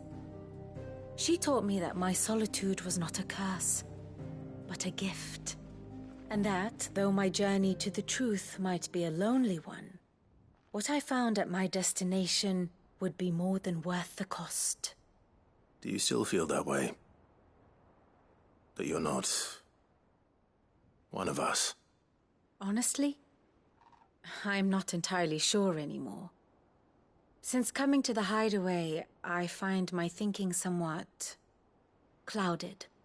Perhaps the result of studying mankind from a rather closer perspective than I had intended. But the more I study, the more I find value in this perspective. In looking not from the outside, but from within. So if you'll permit me, I'd like to continue my work here. Remember, Clive, when enough people believe, belief begets truth. Give the men and women of this benighted world the gift of truth. Make them believe in you, as I do. I'll try, Vivian. I'll try.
How may I help you today, Clive?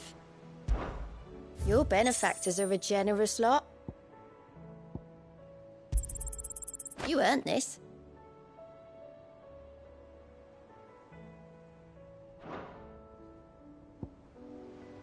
Come again. I may have more for you.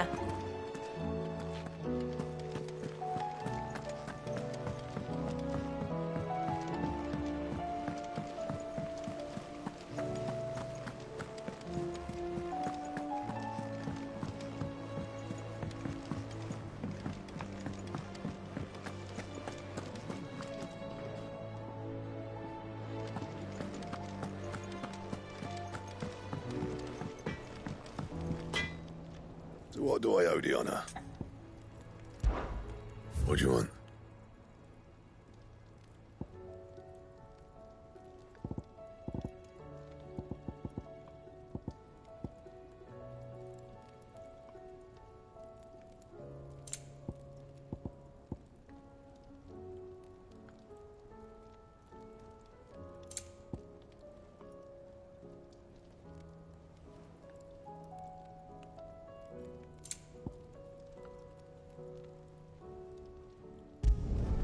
Should last you a good while.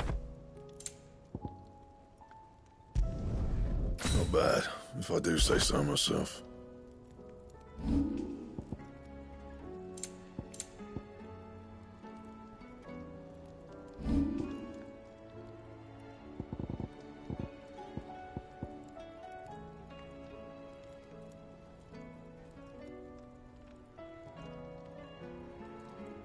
That it? offer. Say what you will. Lady Karen has seen...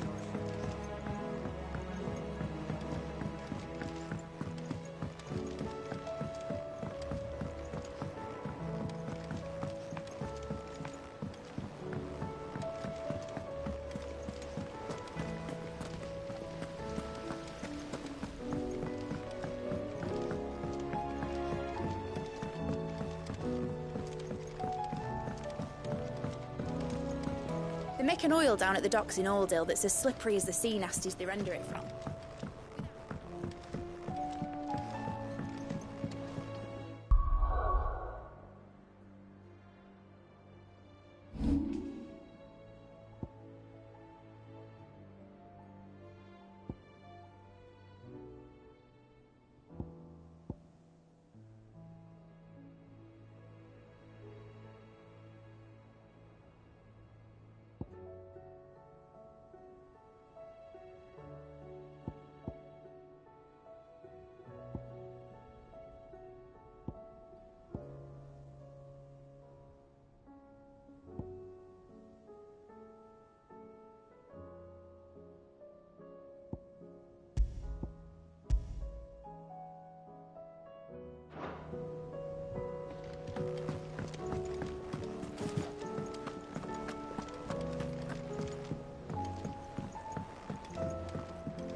I hear that you traveled to Ash, Cid.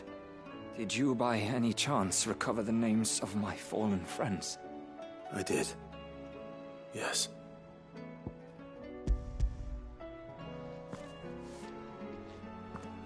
If I may? The bearer registry.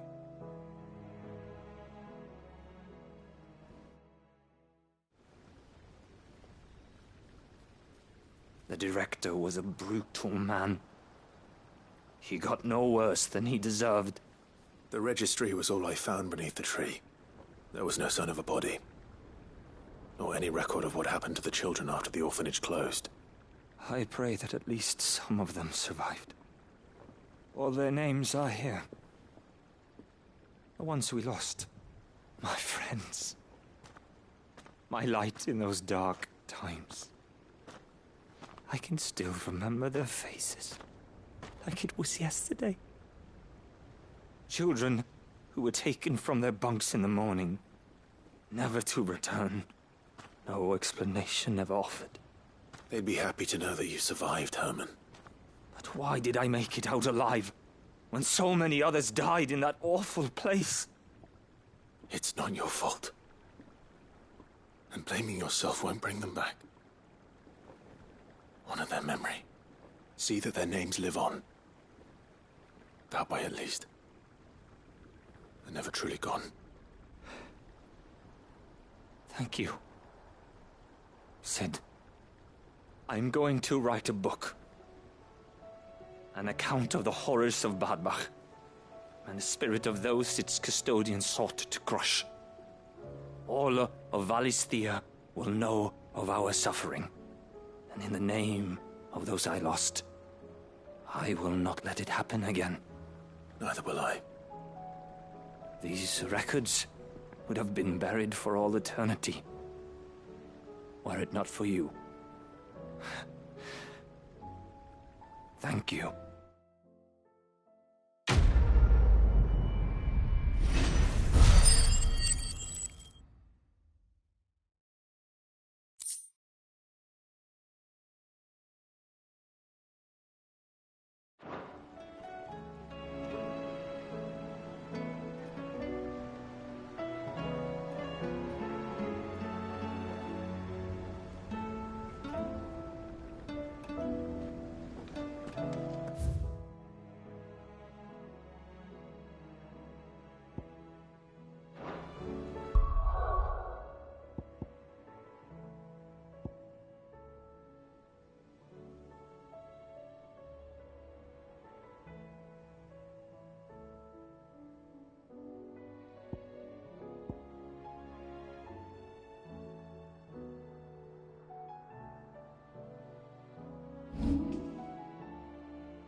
Ready, girl?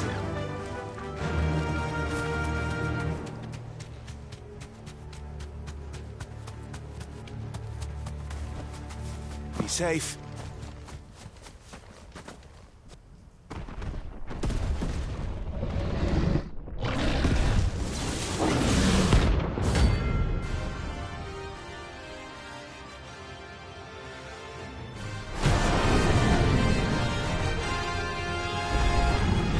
Another of the Royalist guard dogs.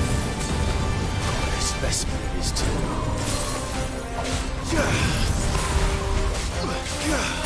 Titan!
This one.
No match for you, eh, Torgal?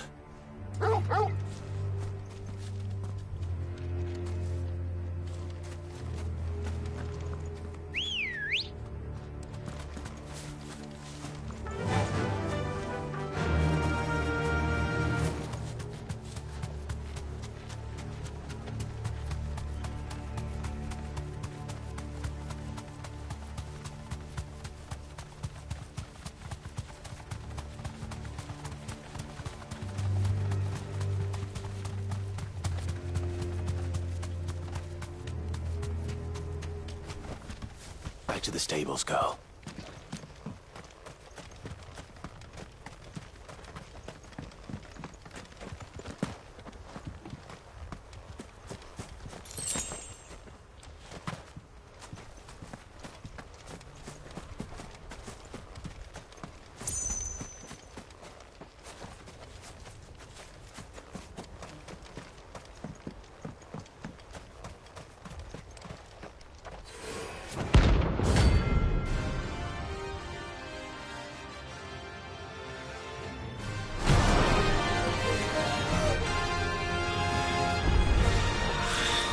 Madness lives on.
Rest in peace.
Might this be Mickelberg?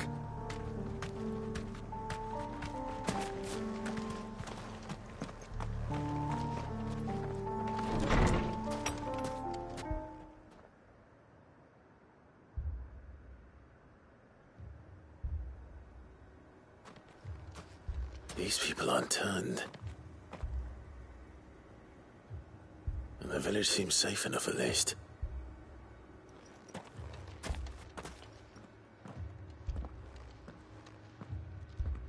What is going on here? Ah. Did you, too, heed the call? Heed the call? No, I came here looking for someone. To be honest, I wasn't sure I'd find him here.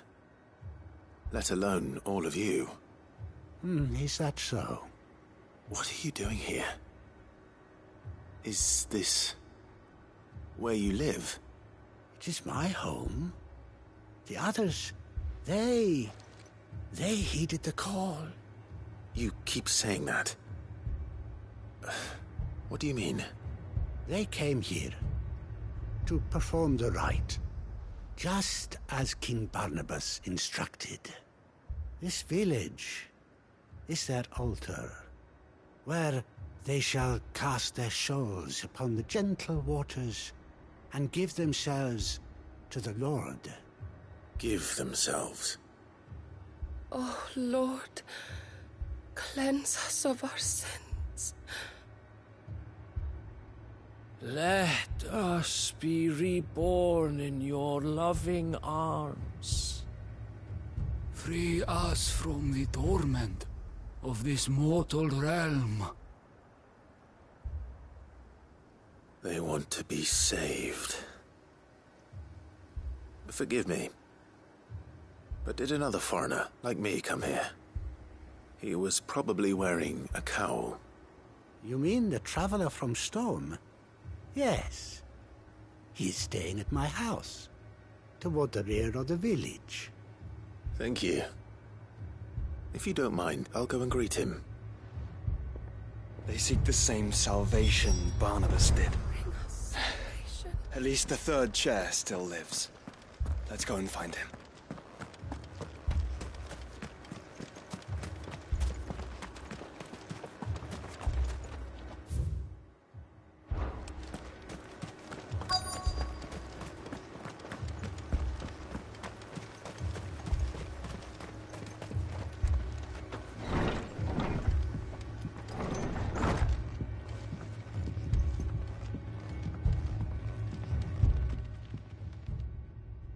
Excuse me.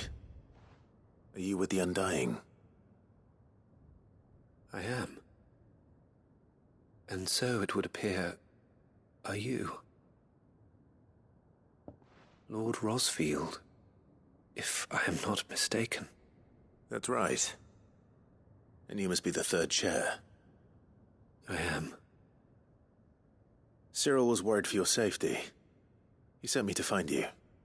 Then I must apologize. I did not mean to trouble the bearer of the burning quill. Much less you, my Lord Marquis.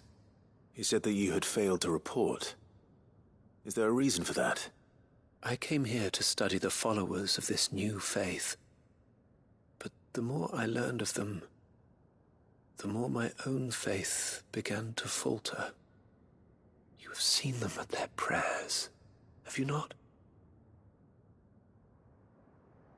They devote themselves to the veneration of their Lord with a fervor I have never seen before.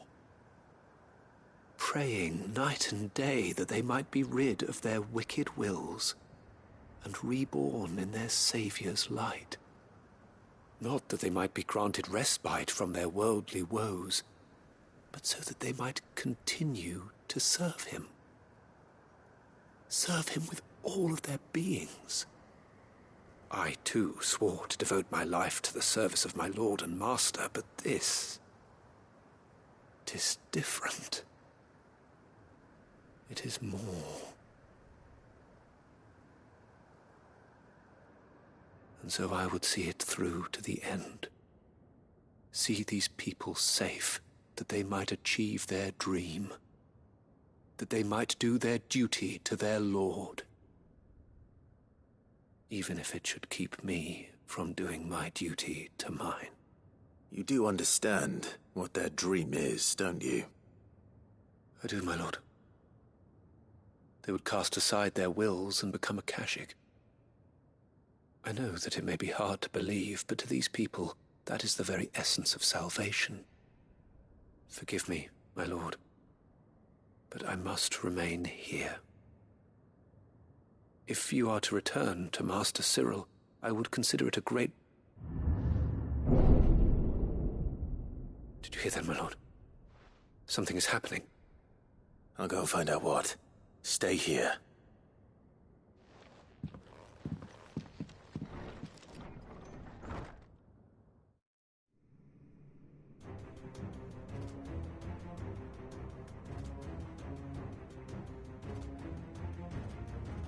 An ether flood. Oh no. There must be something I can do.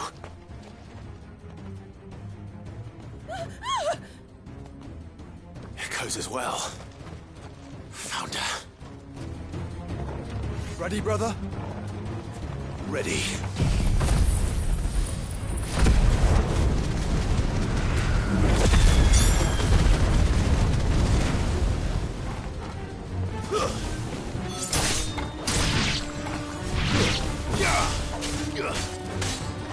This one. It's over.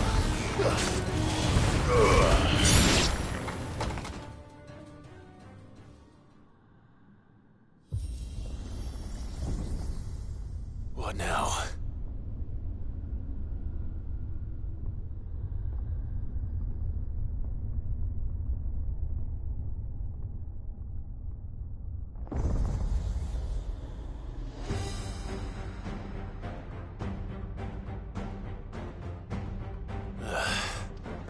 We meet again. I've killed your kind before.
Damn it!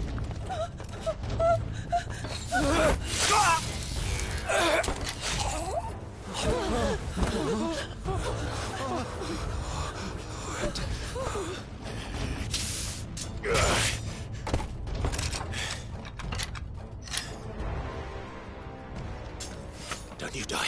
Come on, speak to me. I had to save them, that they might have a chance to find true salvation. By devoting themselves to the service of their Lord. Just as I did when the Undying plucked me from the gutter and gave me a cause to believe in.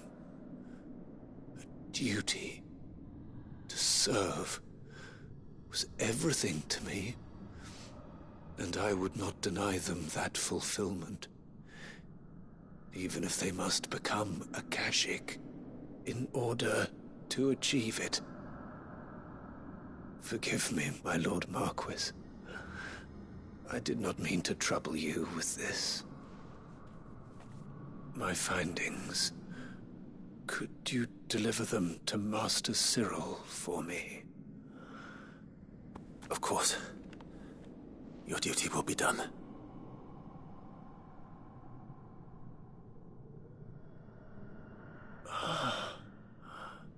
Look, my lord. They are saved.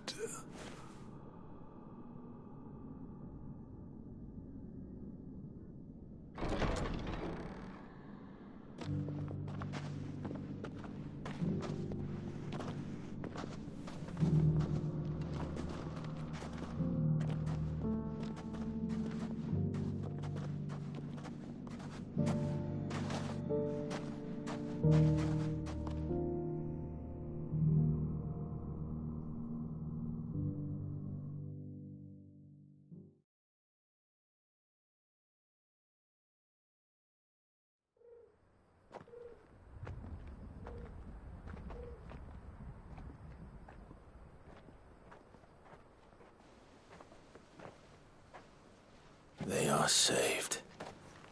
Founder. I should get this report to Cyril.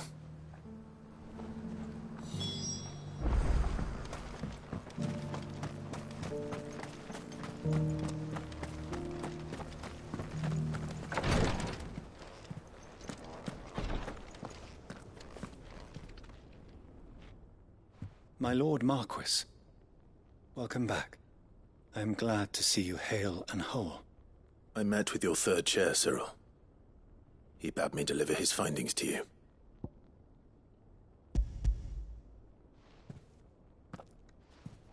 Thank you, my lord. He remained in Ash? He died protecting the villagers from an echo. I buried him in Mickelberg. I'm sorry that I couldn't save him. If you could not save him, no one could. The villagers, they were believers in this savior cult. They prayed to their god that they might be unburdened of their wills. Then an ether flood came, and their wish was granted. Your brother sacrificed himself that they might live, even knowing that that life was death by another name. Then he perished defending liberty. A hero's end. For the right to choose how one dies is no less sacred than the right to choose how one lives. Sid would agree. He wanted to build a world where people could die on their own terms. A noble ambition. To die for one's cause is the most perfect expression of one's faith. It matters not how misguided others might judge one's decision to be. Only that the decision is one's own. We live according to the teachings of our order. We believe in them, we protect them, and yes, we die for them. For better or worse, that is our creed.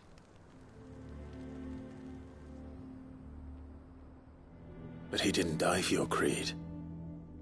He died to save them. And you still believe that what he did was right? I believe that he believed it was. We of the Undying are not slaves, but willing servants. And this was his will, the ultimate expression of it. All right. I'd like to know this man's name, Cyril. To know the names of all the Undying who've fallen in the line of duty. They died serving my house. It's only right that I remember them. That is my duty. Of course. I shall fetch the Book of Martyrs at once. My lord, it has been, and shall ever be, the greatest honor of my life to serve House Rosfield. Though our duties may differ, yours is no less important. I pray with all my heart for your success. And were they here, I have no doubt but that every one of my fallen brothers and sisters would feel the same.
Good girl.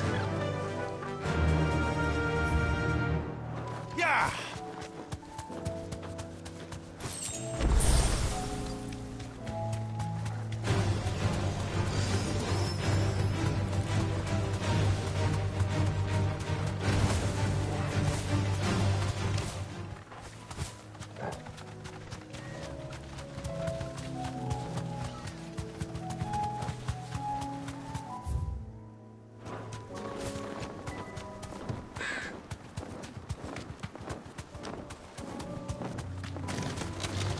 All right.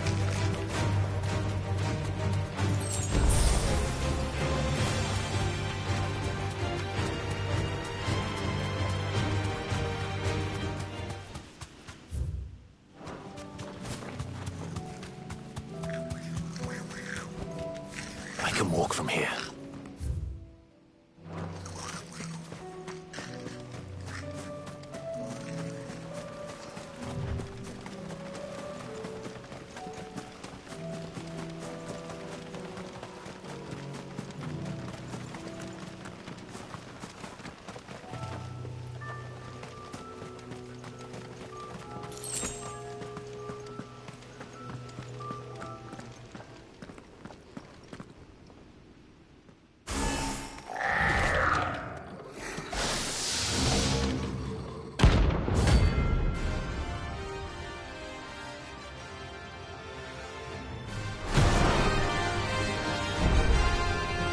like we're working something up. Only one thing for it. Over here!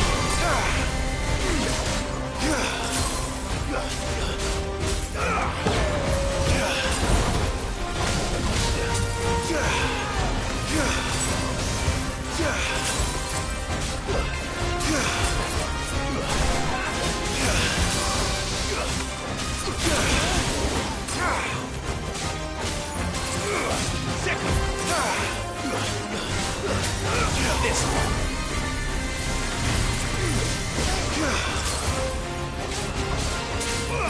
Over here.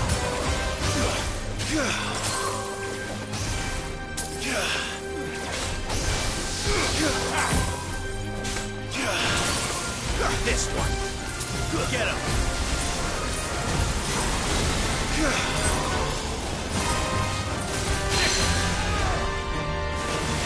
Go for it. This one. Go for it. Get him. Over here. Over here.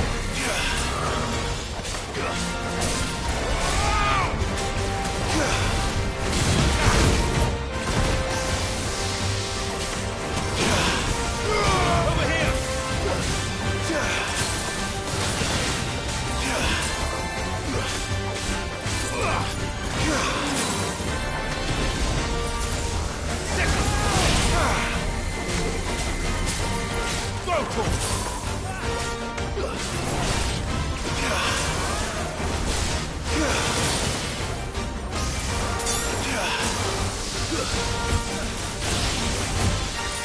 Go for it. Get him. Over here. This one.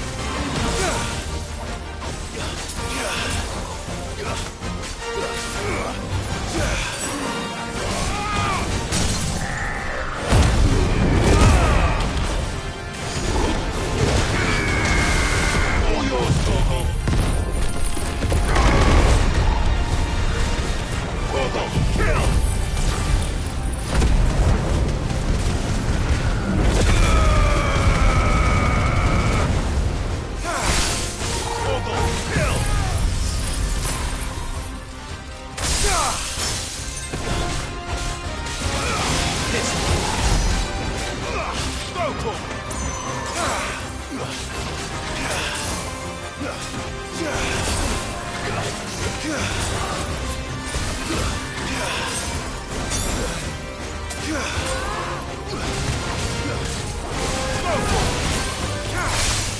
All yours, Torgo.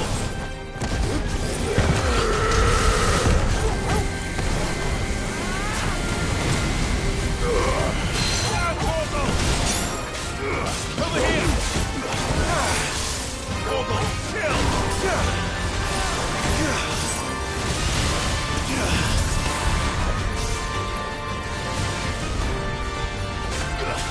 You lose!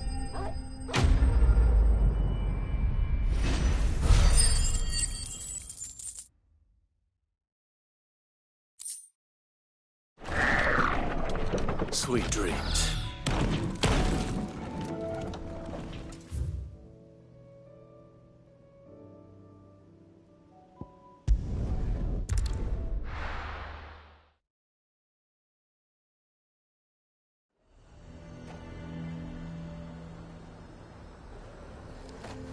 Azir might at least have mentioned where in Northreach he'd be testing this recruit.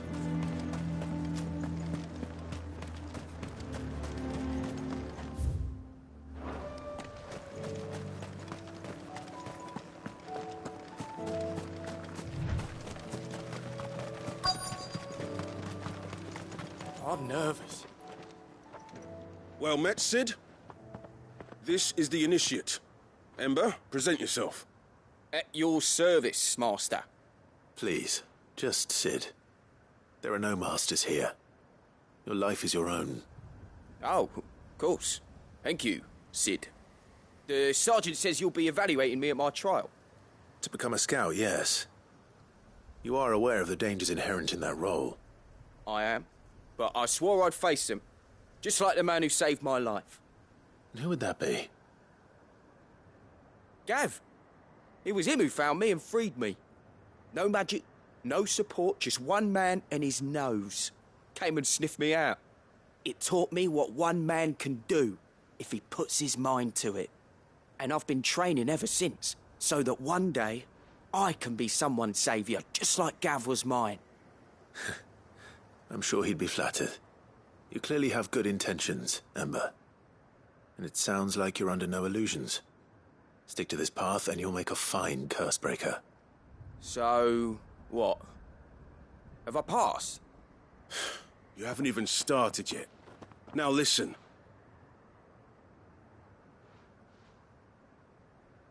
Not far from here is an Imperial lookout, Eastwatch. The guards there record all their sightings in a logbook. You are to find it and bring it here. And bring it here, right. Anything else? No. Sneaking into a heavily guarded Imperial outpost and stealing the logbook would be quite sufficient. You will need to assess the situation, determine a point of entry, create a distraction and effect an escape, all without being discovered and thrown into an Imperial oubliette. Ember, Gav isn't our best scout because he can do everything. It's essential that you know your limits. Know my limits, right. I won't let you down.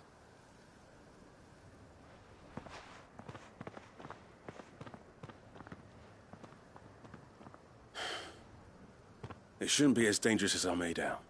But keep a weather eye on him all the same, would you? On my way. All right, Ember. Impress me.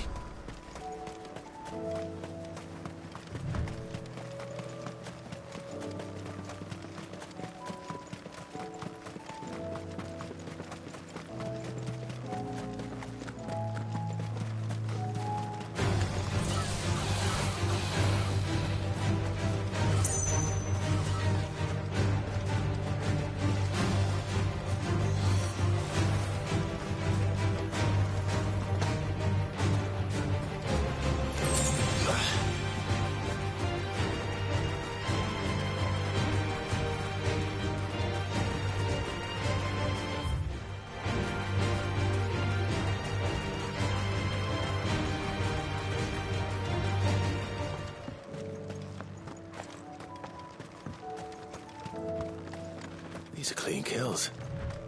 Perhaps young Ember really is ready.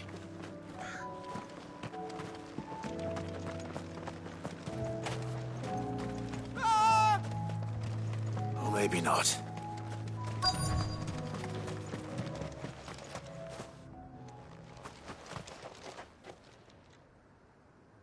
Damn it. Ember, draw your sword! I can't! Then run! If you want him, you'll have to go through me.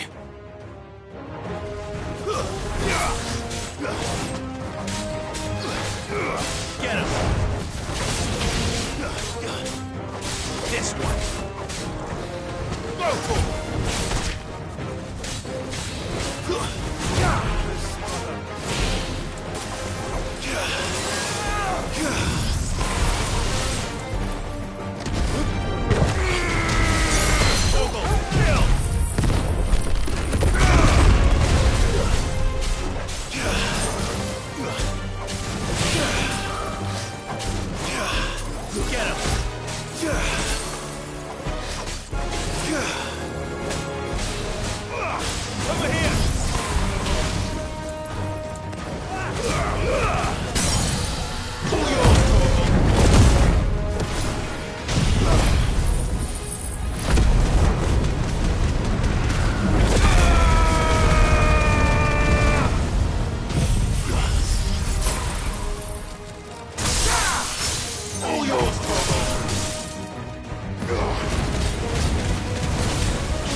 Ember, are you...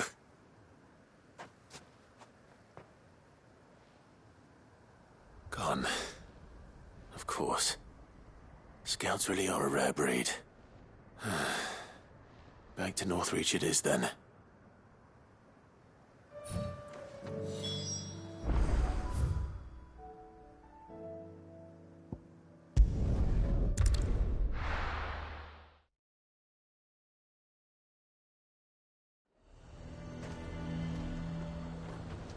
A fortress?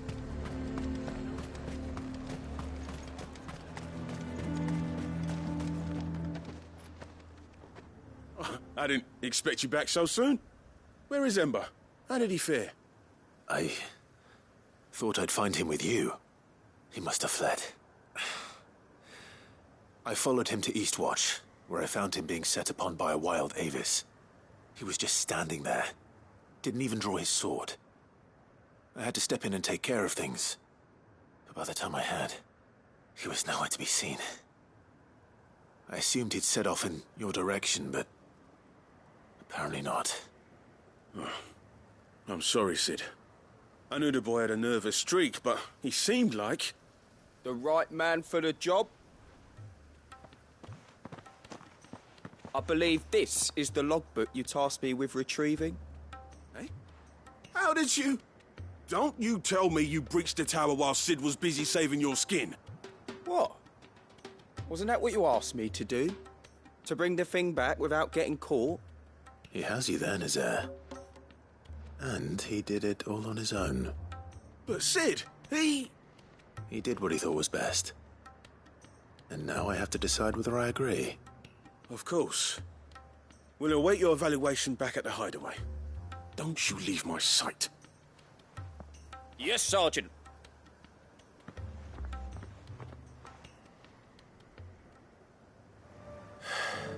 This won't be an easy decision.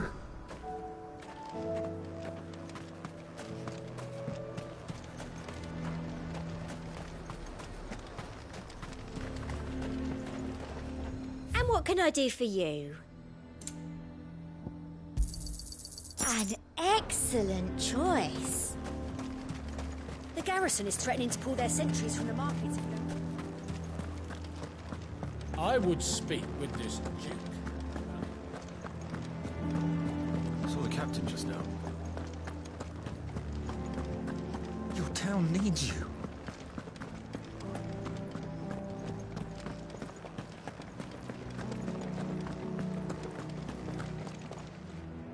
Do you have a moment, Clive? What is it? It's the Duke, unsurprisingly. His Eminence has assumed full control of the garrison and put every able-bodied man to work on the fortifications. The town was left all but unguarded, so Philippe was compelled to form a citizens' watch to fill the void. And though my dear boys have been characteristically willing to assist him in this, they want for bodies. So I was wondering if you would lend them your strength, that the people of Northreach might sleep easier, if only for a few nights. Of course. Whatever you need. Thank you, Clive. What would I do without you? Philippe told me he had men stationed at... Where can I find the mistress of this establishment? Here, my lady. To whom do I have the pleasure of speaking? My name is Sabine, and it is my displeasure to be the daughter of the Duke of Oriflamme, who I understand is causing you and your town no small amount of trouble. I wish to speak to you about what might be done. Very well. Let us speak. I trust you'll forgive me, Clive. Absolutely. Our conversation can wait. Please, proceed. As you know, my father is a most overbearing and supercilious man, and I join you in objecting to his every action. Indeed, I owe you my thanks for continuing to argue against his reckless plans. Yet I fear he is not one to be swayed by reason. No. He must be made to face the consequences of his actions. And who would make him do this? I would. Myself and several other like-minded individuals. Were you to join us, we would surely have the strength to drive him from Northreach for good. Does that not seem a trifle drastic. Drastic action is precisely what is called for. Unless you are content to see your people downtrodden and dispossessed. My father would have it that citizens exist only to serve the Empire. That they should be forced to make every sacrifice to ensure her revival. But he is wrong. It is not the people who must serve the Empire, but the Empire who must serve her people. He's always been like this. Scornful of the opinions of anyone he judged beneath him. But he cannot be allowed to ride roughshod over the common folk any longer. We must fight him. By all possible means. Fight him? No. My purpose is to quell the tension in Northreach, not to stoke it. Respectfully, my lady. Our only chance of saving this town depends upon every one of us uniting against our common enemy. Your father and his followers included. While I understand your frustrations, I cling to the hope that he may yet be won round. False hope, I assure you. But I see that your mind is made up. I shall bother you no longer. If you will extend me the same courtesy, I bid you good day. She certainly has spirit. Indeed. But unfortunately for us, that spirit is only likely to harden the Duke's resolve, which may be enough to seal the fate of this town. Not that she cares. This is all about her and her father. Families. I'm sorry, where were we? Ah, yes. I was about to tell you of Philippe's plans for the town watch, but perhaps it's better that you heard them from him. I believe he's in the market, if you'd be so kind as to seek him out. Right away. It's just a pity I cannot join you. I'd like to see the two of you in action together.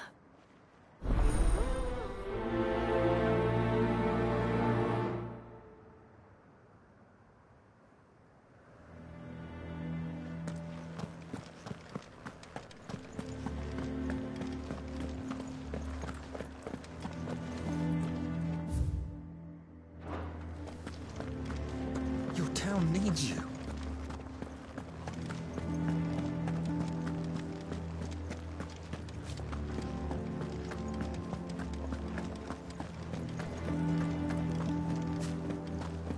What does the dame have to say about all this? So you are content to abandon the people to their fate? Please, I beseech you. If you are a true son of Northreach, you must fight to defend your home. That's exactly what I am doing, milady. Or trying to, at least. The land is crawling with fiends, and someone has to keep watch. Even when our true enemy is hiding in the garrison? Fine. You're not the only able-bodied man in Northreach. Thank you so much for your help.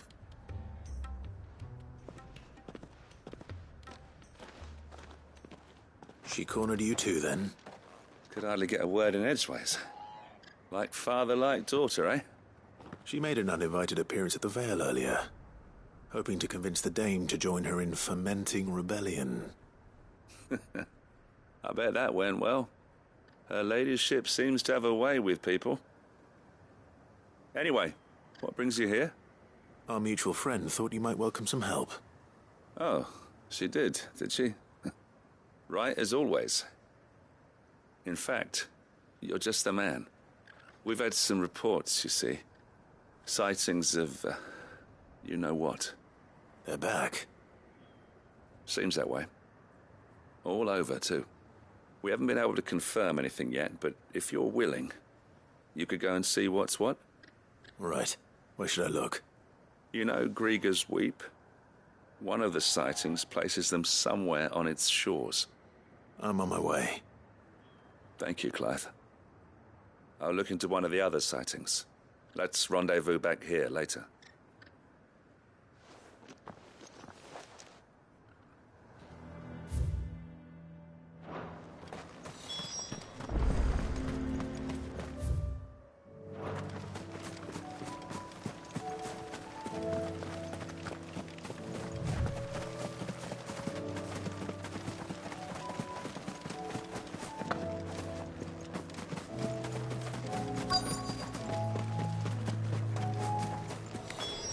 Damn it.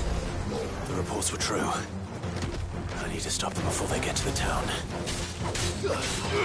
Attack!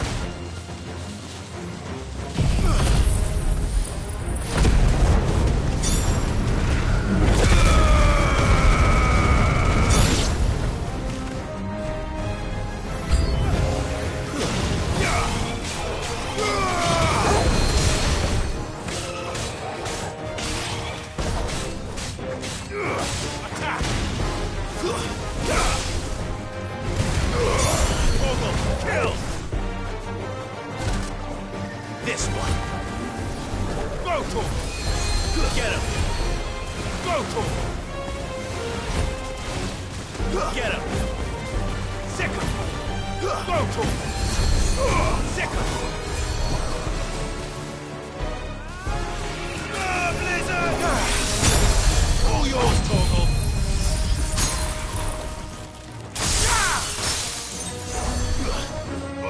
Go to him! Over here! Go to him! Get him! Go to him!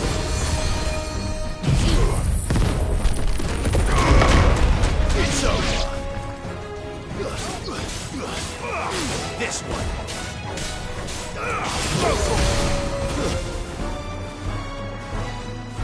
Over here! Attack! Get him! Go to him! Over here!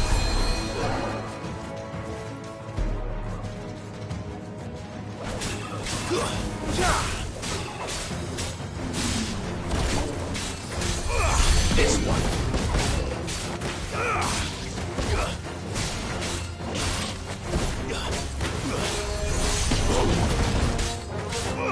Attack! Get him! This one!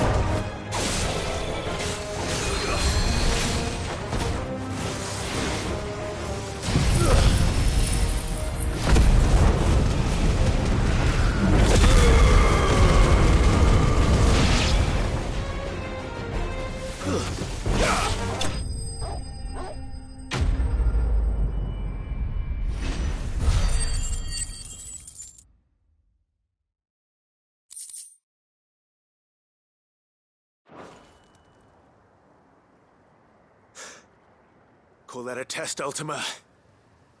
Clive, it's me. Are you all right? I am. But it seems the reports were true. The thralls have returned. I dispatched the few that I found, though. Well, that's something, I suppose. But what were they doing south of town? They all came from the north last time. We might be able to fend off an attack from one side or the other, but from both? Do you have eyes in the north? Some. I should probably go and have a look, though, just to be sure. You head back to Northreach. I want you there just in case war breaks out while I'm away. What do you mean? Her ladyship's been busy working her magic on the townspeople, stirring up ill feeling towards her father. But she'll have her marching on the barracks if we're not careful. What? This is exactly what the Dane was afraid of. I'll do what I can to calm things down. Be careful out there, all right? Don't worry, I'm not like you. One sniff of those things and I'm running back to town screaming blue murder.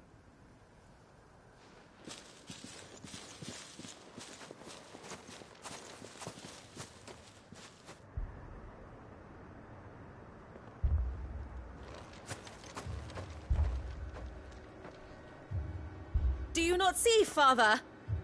The people of Northreach have given enough, and only a fool would ask for more. Listen to me, Sabine. Where would our people be without their country, hmm? The Empire is their sword and their shield. It is she that ensures they can live without fear. And now she teeters on the brink. Without their sword, how will the people fight? Without their shield, how will they protect their kin? Can the unarmed stand against the advancing hordes? No.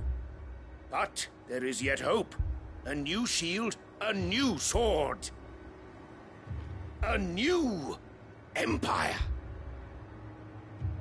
We can rebuild Sandbreck, just as Great Griga wills it. Perhaps we could, Father. But we don't want to. Not if it is built on the broken backs of the people. Please, let us not quarrel in the street. You must see that no good will come of this. Our fight is not with each other, but with the threat that draws ever closer to our gates.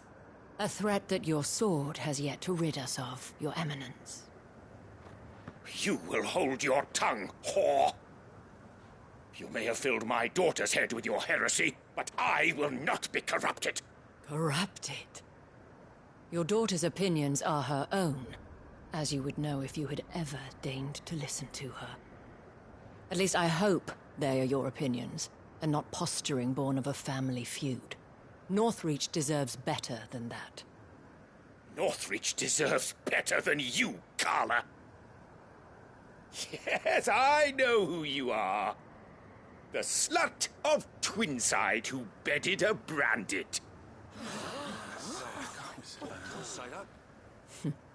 Jealous, are you? That a woman might choose a bearer over a pious man of Griga. Clive! I met a swarm of thralls coming south from Oriflamme. Hundreds of them. Too many to count. Oh, fuck. No.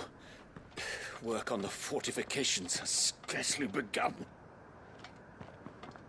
We will retreat to Caer Norvent and there make our stand. Did you hear me? That was an order! While this is but a heartfelt plea, let us make our stand here and protect our homes. Protect those that we love. Together, for Northreach!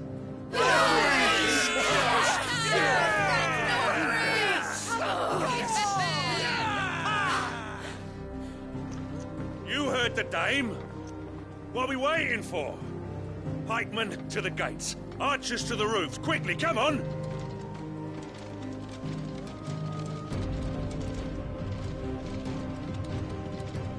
But she is but a common...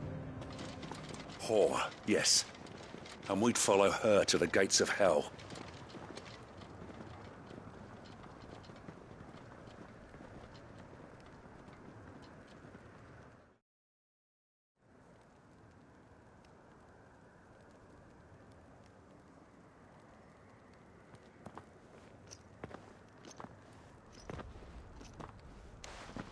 The men have their orders, and they look like following them. I got them spaced out at regular intervals. Whichever direction the thralls strike from, there'll be someone there to meet them. Thank you, Philippe. Rest assured the people will play their part. The herbalist has donated her stock of medicines to me. Should any of your men be injured, take them to the Vale. We'll see to them there. Thank you, milady. I will. I'll play my part too. You still want for numbers. Unlike the enemy. I only hope I can go some way to evening the odds. Philippe, can I leave the south in your hands? I doubt the thralls by the lake were the last of their number. Of course. I'll lead a party down that way so we don't get taken by surprise. What about you? I'll make my way up the road to Oriflamme. I've fought a few of these things. And while I can't promise to hold them all back, I should be able to thin the herd. All right. But take care. Thank you. Both of you. You can thank us when it's over. Till then, madame.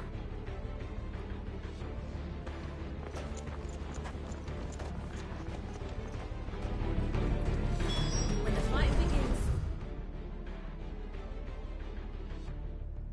we can take refuge in the barracks.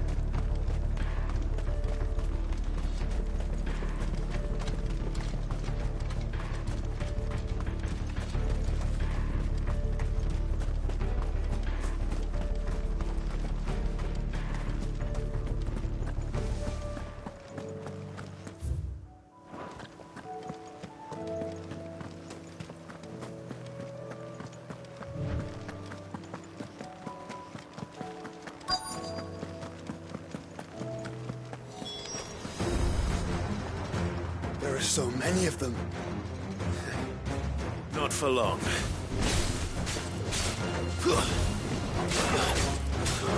Over here! Get him!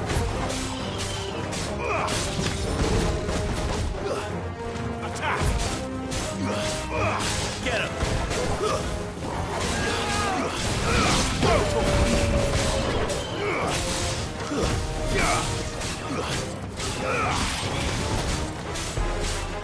Get him!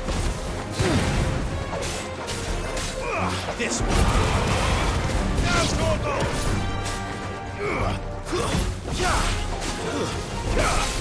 Farewell!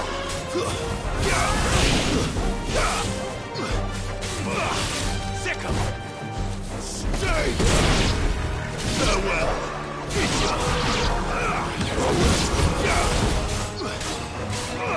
Get him! Is it over? No. It's only just begun.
That looks to be the last of them. I wonder how the others fared. Better hurry back to town. Come on, Torgal.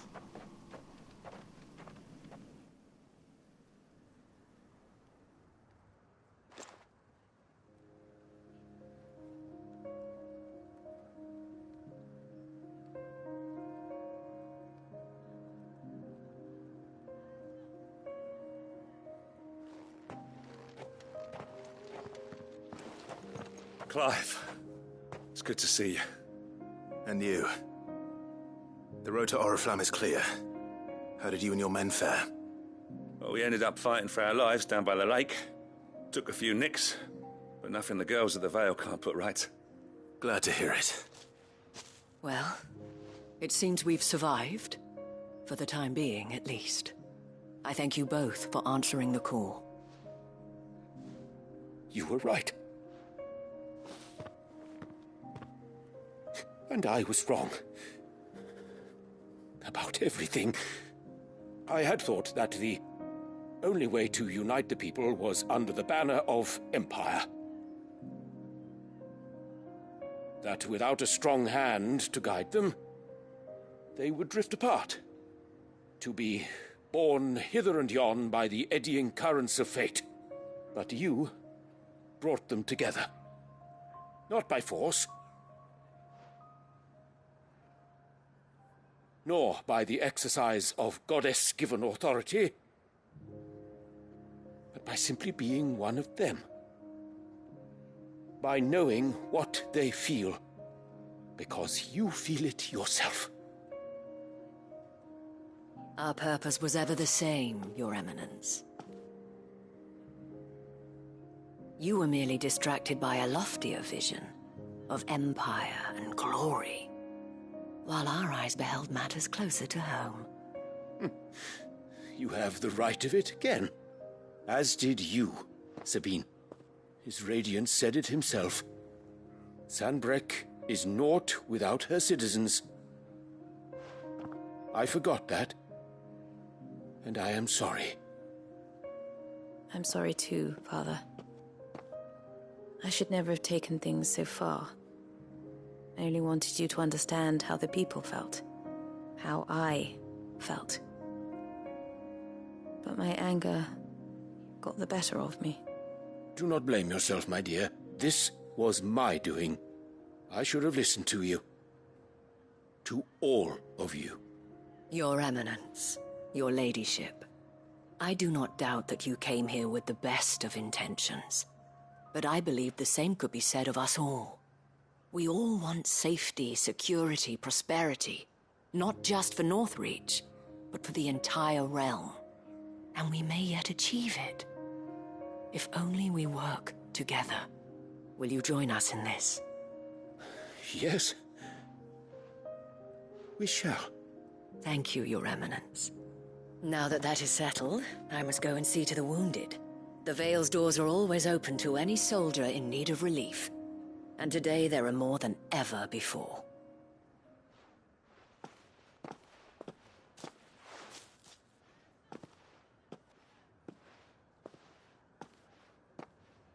Madame Isabel is a rare soul indeed.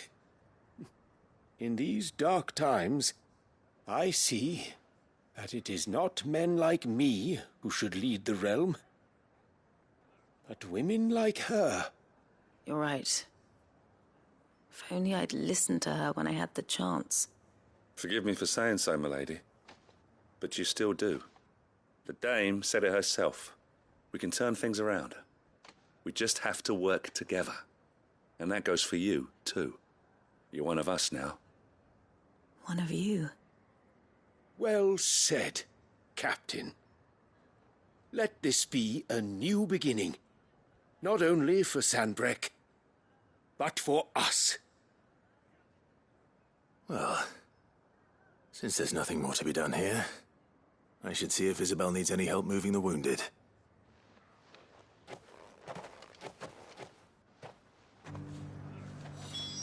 Can we get you anything?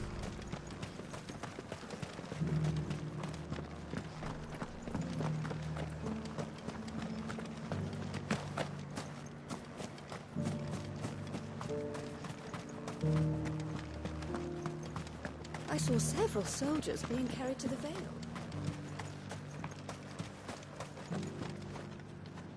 How goes the treatment of the wounded?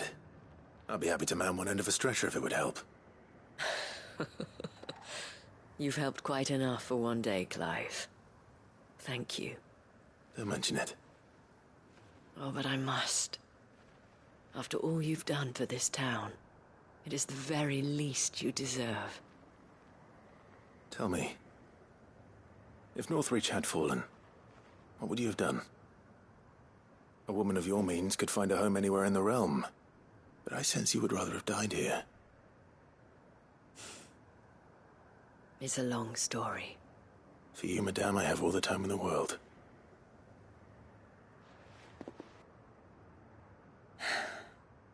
Very well. Long ago, I had a life in the Crystalline Dominion. I was Carla then, courtesan to the nobility. So sought after was I that it was only they who could afford my time. Alas, those halcyon days were not to last. For naive as I was, I fell in love with a bearer. He was my master's guard, the gentlest man I have ever known. After they discovered us together, he was whipped bloody and forbidden from ever looking at me again. And so we fled. Not that we had anywhere to flee to. We wandered, aimless and starving, half dreading, half praying that the next day would be our last. Until we found ourselves here, in Northreach. It was the Vale that took us in, that fed us, clothed us, and healed our hurts. Those that could be healed, at least. My love was already too far gone. He passed away. He did. Not long after we arrived. But at least we were able to share a few moments of peace before the end. It was the greatest gift I have ever received. But the generosity of this town and her people did not end there. The men and women of the Vale supported me through my grief. Shared in it, though I was still a stranger to them. They treated me like a sister. And so I swore that I would always do the same. That I would return the kindness that Northreach showed me. That I would repay my debt to the Vale.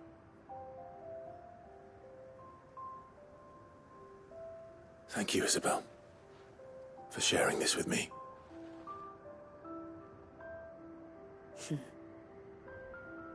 You're a lot like him, you know.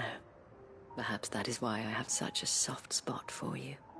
Never stop fighting, Clive. And I shan't either. I know that it will not be easy to keep Northreach together. But our efforts will be rewarded. Just look at us now. The people, the soldiers, even the Duke of Oriflamme and his daughter. All united in defense of this town that we have come to call our home. And what of you? Can we count on your support too? Always.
Quentin, I have a proposal for you. Do you now? Something tells me you'll be asking more of me than a cask of Gotand gold. Go on then. Propose.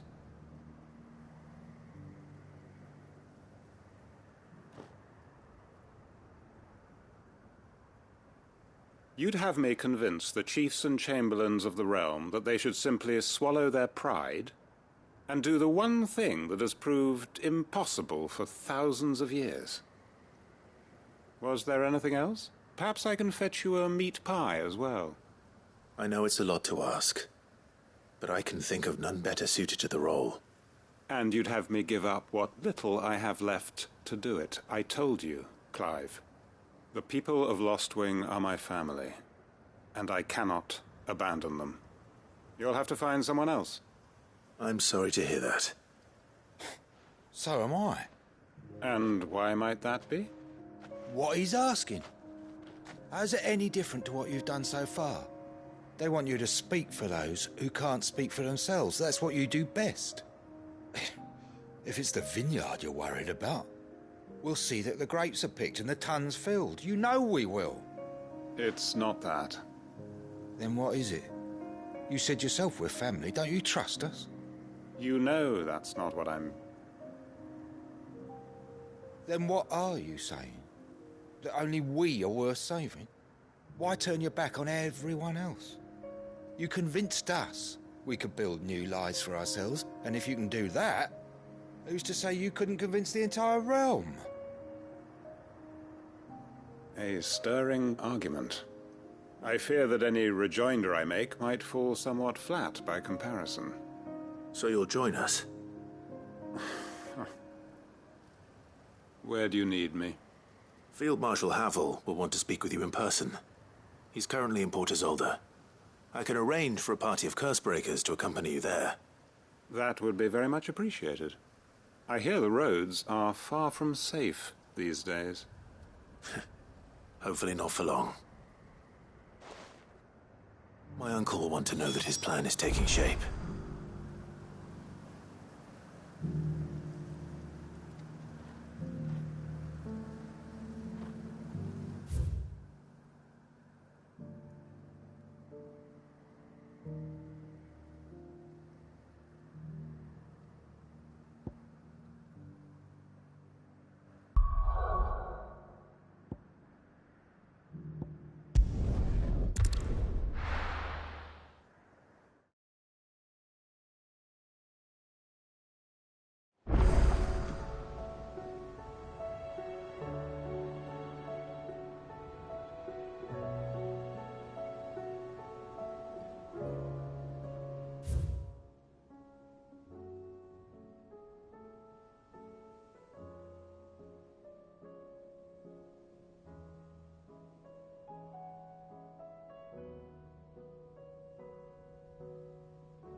Uncle, I bring good news.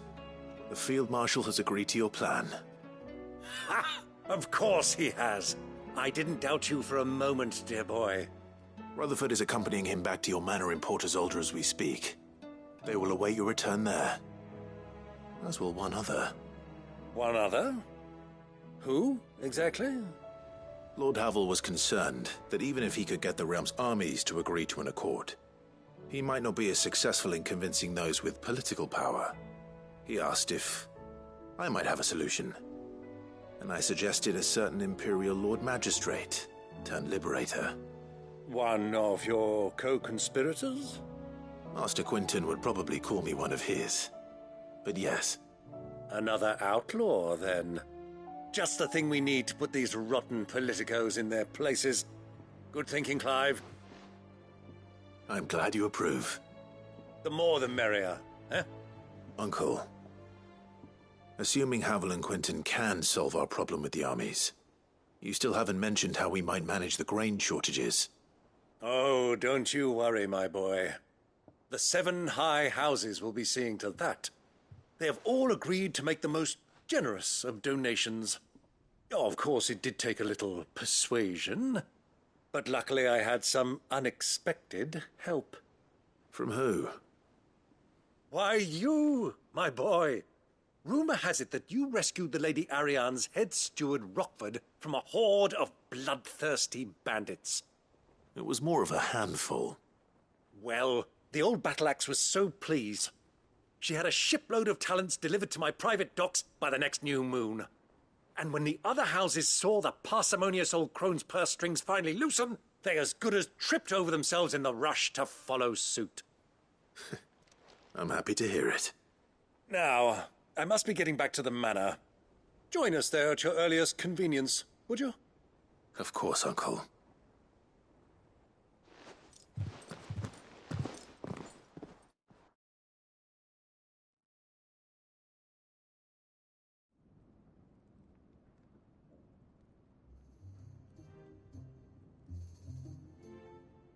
And how, pray tell, will we get that grain to the capital if the roads are still overrun with Akashic?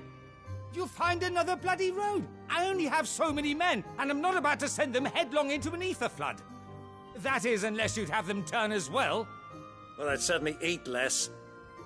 Says the man with a belly bigger than a band of curls. My soldiers actually need their rations. Without any food to keep them going, they'll be dead even before you've sent them on your fool's errand. If I may, gentlemen, perhaps I might suggest an alternative approach. Though supply routes are indeed disrupted, there is no shortage of ships. Indeed, they bob away in every bay from here to Randalar, awaiting a safe haven. Allow them to make port and fill their bellies full of grain.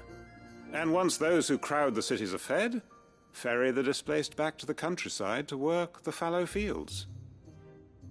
But I'm sure that you wish to continue your discussion. Forgive the interruption. 2 such firm friends as yourselves need no help from the likes of me. Rutherford spoke fondly of the great bond between you. Us? Friends? I can't stand the man! Clive, I'm beginning to question the quality of the company you keep. And what kind of company were you expecting him to keep? The man's a criminal! Criminal? How dare you? You are not fit to breathe the same air as this fine, upstanding young gentleman. Upstanding? He calls himself Sid the Bloody Outlaw! Once more onto the breach.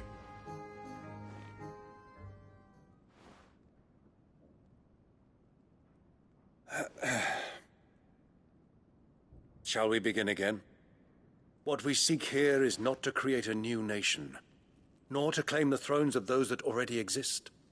We wish simply to bring stability to the realm that mankind might weather the current storm.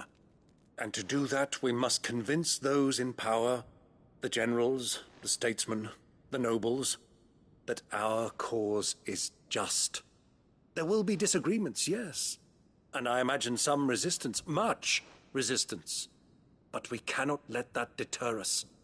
If we show them the path, show them that we walk it ourselves, then I am confident they will follow.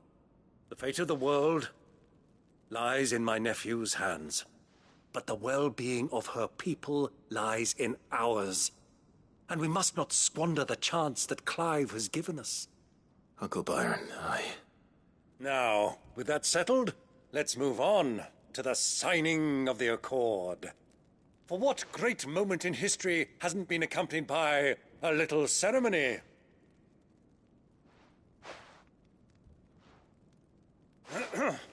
Citizens of Valisthea, I present to you the Triunity. Rutherford, Mike Will.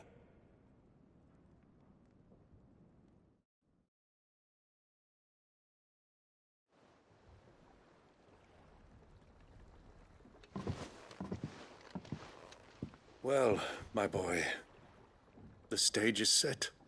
That it is. This is the role you were born for. Now I ask only that you trust in the talents of your supporting cast. We shall play our parts to the best of our abilities, that you might have the opportunity to shine. The realm needs its Sir Crandall. And there is no better Crandall than you, Clive. I want you to keep this signed accord as proof of our faith in you. I will. Thank you, Uncle.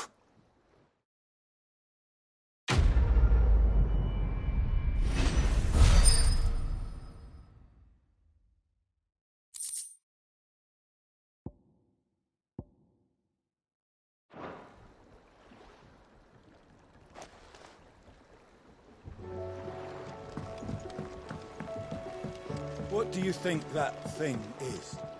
It's a damn distraction, is what it And is. how the hell is Sid gonna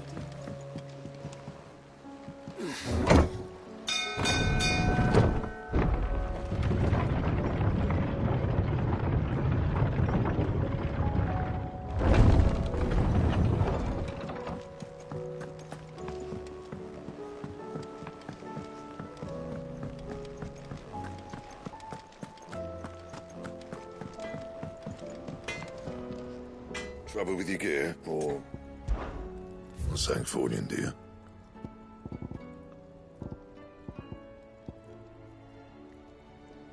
And?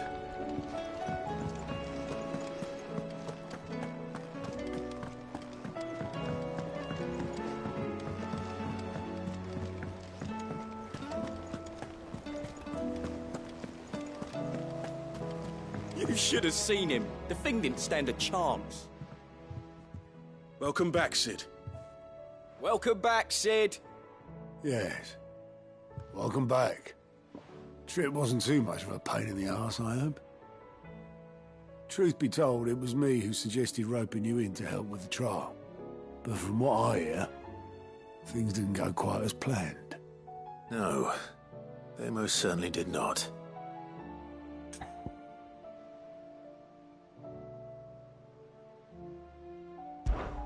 Ember lost his nerve in the face of a beast of prey, but he didn't lose heart. He pressed on, and he achieved his aim. And is that not what we ask of our scouts? Indeed it is. Thank you for your honest appraisal, Sid. The fact remains, however, that Ember will not always have a battle-hardened warrior on hand to pluck him from the jaws of peril. All I have gleaned from this trial is that without someone watching his back, Ember is little more than a liability. Wait, Sergeant. Ember still has much to learn, it's true. And this time he was found wanting. But I'd say he's due a second chance, nonetheless. After all, he did do as you asked. With a bit of hard work, any hand can be made to hold a blade, and any mind can conquer its fears. But a scout's nose is different. You've either got one, or you ain't. And by sniffing out that log, young Ember here has shown he has a conch and a half. Wouldn't do to waste it now, would it? Fine. One more chance. I'll do whatever you ask. I'll spend my days and nights in the pit if I have to. I'll show you. Just you wait. Daft as a brush, that one. But his heart's in the right place. Just like someone else we know. And if you ask me, we've been leaning on him for far too long. About time the curse breakers took some of the weight off his shoulders, I reckon. It couldn't hurt. Just don't tell Gav I said so, will you? I won't have him thinking he's been hard done by. Next thing you know, he'll be asking for a day off. Chance would be a fine thing. Back to work. Forgive me, Sid. This did not play out as I expected. Things rarely do these days. But that's why we need men like Ember more than ever. Men who can make the best out of a bad situation. Remember that. I will, Sid. Thank you.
And how might I help the garrison today?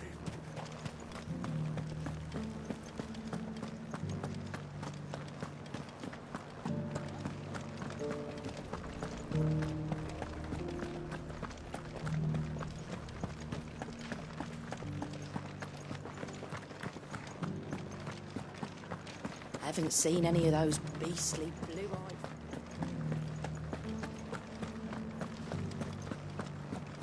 Do be careful.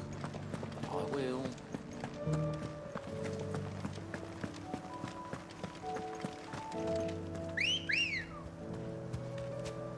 Good girl.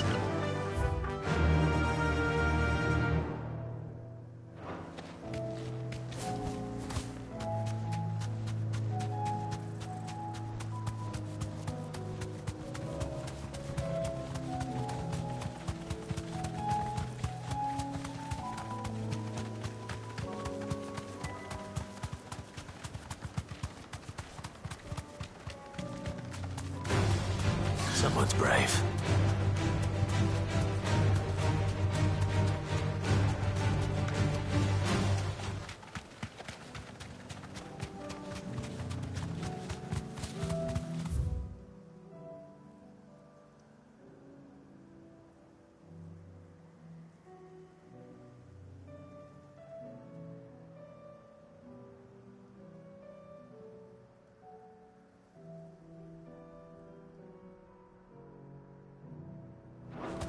Faster!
This won't be easy.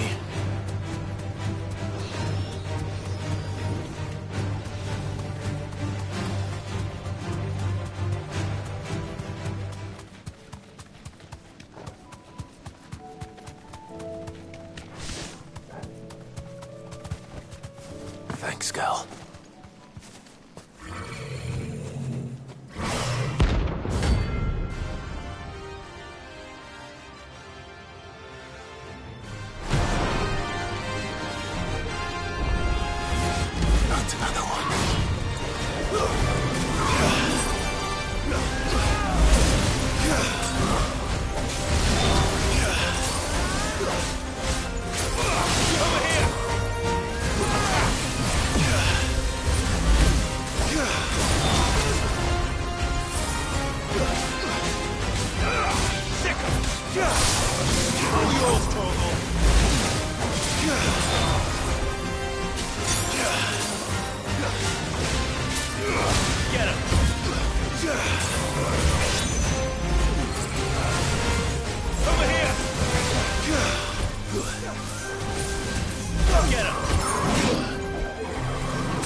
These things.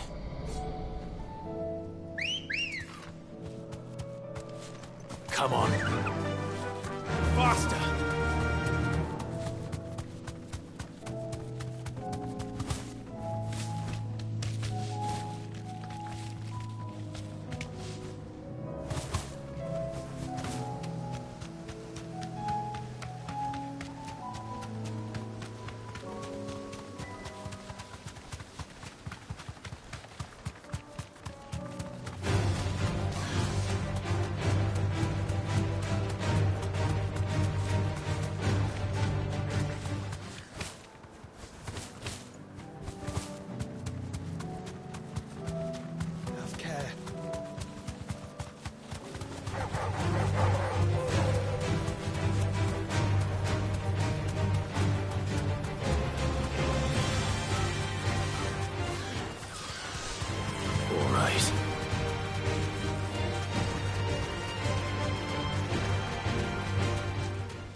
The outlaw!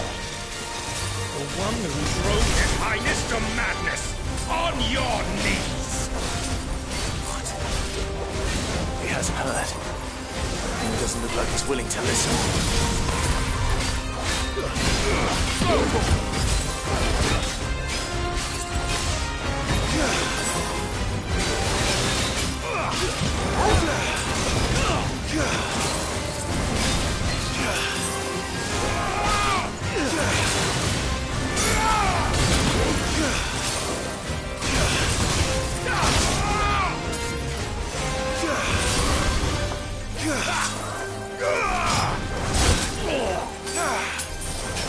Only your death yourself!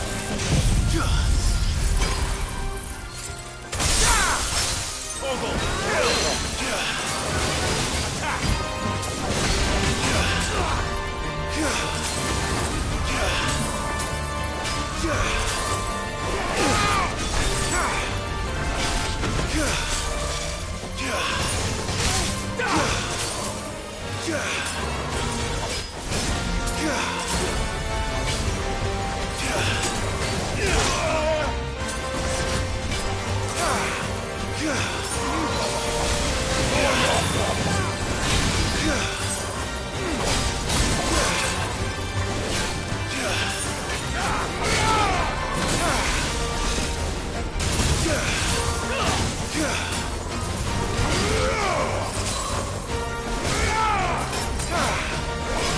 Pay with your life!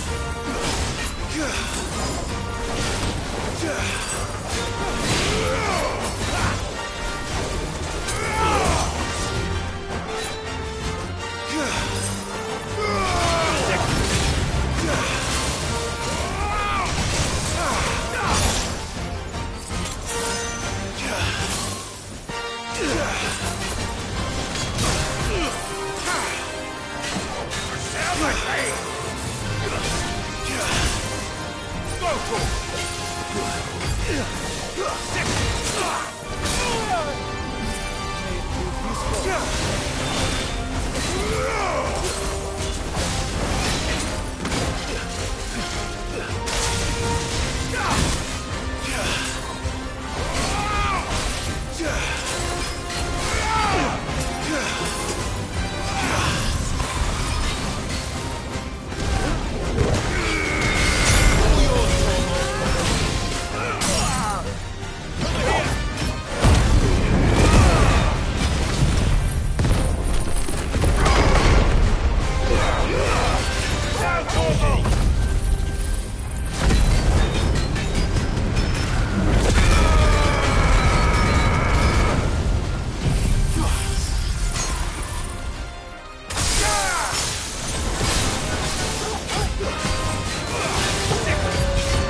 This one!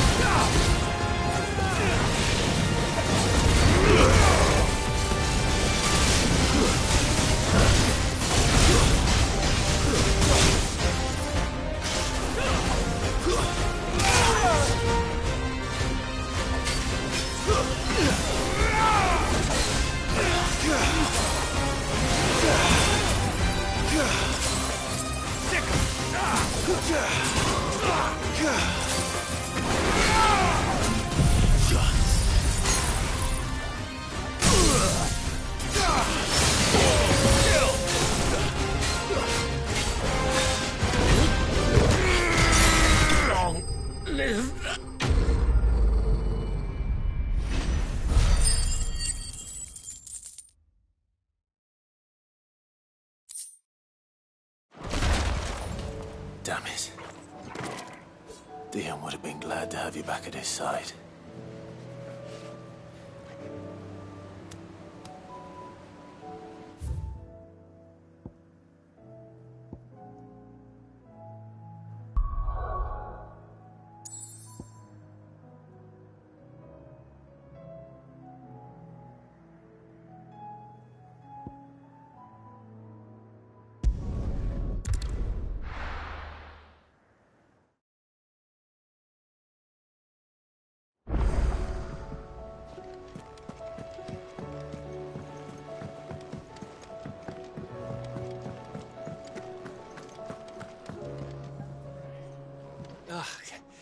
You alright? Something troubling you? No more than usual. It's just... Eda's baby will be coming soon, and I wanted to make something for it. I'm sure she'd like that. Back in the north, families would always make gifts when a bairn was on the way. Yeah, let the little tykes know they were welcome in their new homes, like. So, what's the problem? Well, the problem is that Eda's due any day now, and I don't know if I'll be ready in time. Is there anything I can do to help? You know, there just might be. All right then. What exactly are we making? A good luck charm. But not just any good luck charm. Not just any. No. One made from the feather of a silver chocobo. There's nowt luckier in all the realm, or so we used to say back home anyway. Thing is, they're hard to come by. Had Otto and Karen check with their suppliers, but nothing. I try and track one down myself, only... Only the big day is fast approaching. And that's all you need, a feather. That or the bird whose horse it's attached to, aye. I was gonna start by asking around with travelling traders plying the northern borders. Well, there's no shortage of those passing through Martha's. I think I might make that my first port of call. I'll let you know if I find anything. You're a good friend, Clive. I won't forget this.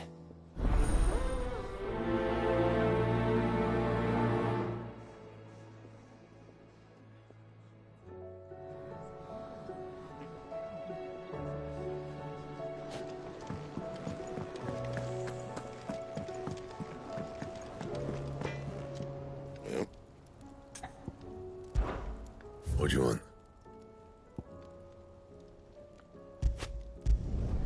No scratches, all right?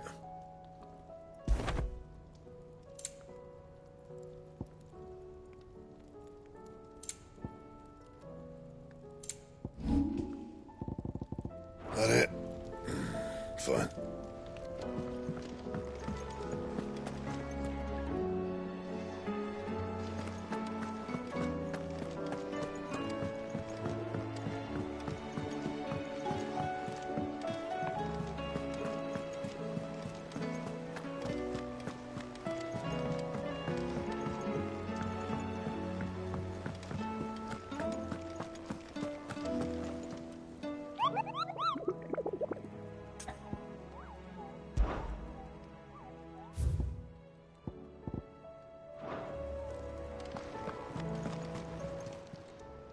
Welcome to the Patron's Whisper.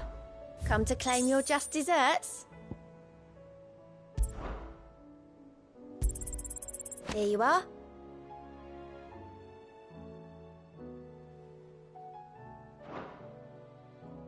All done?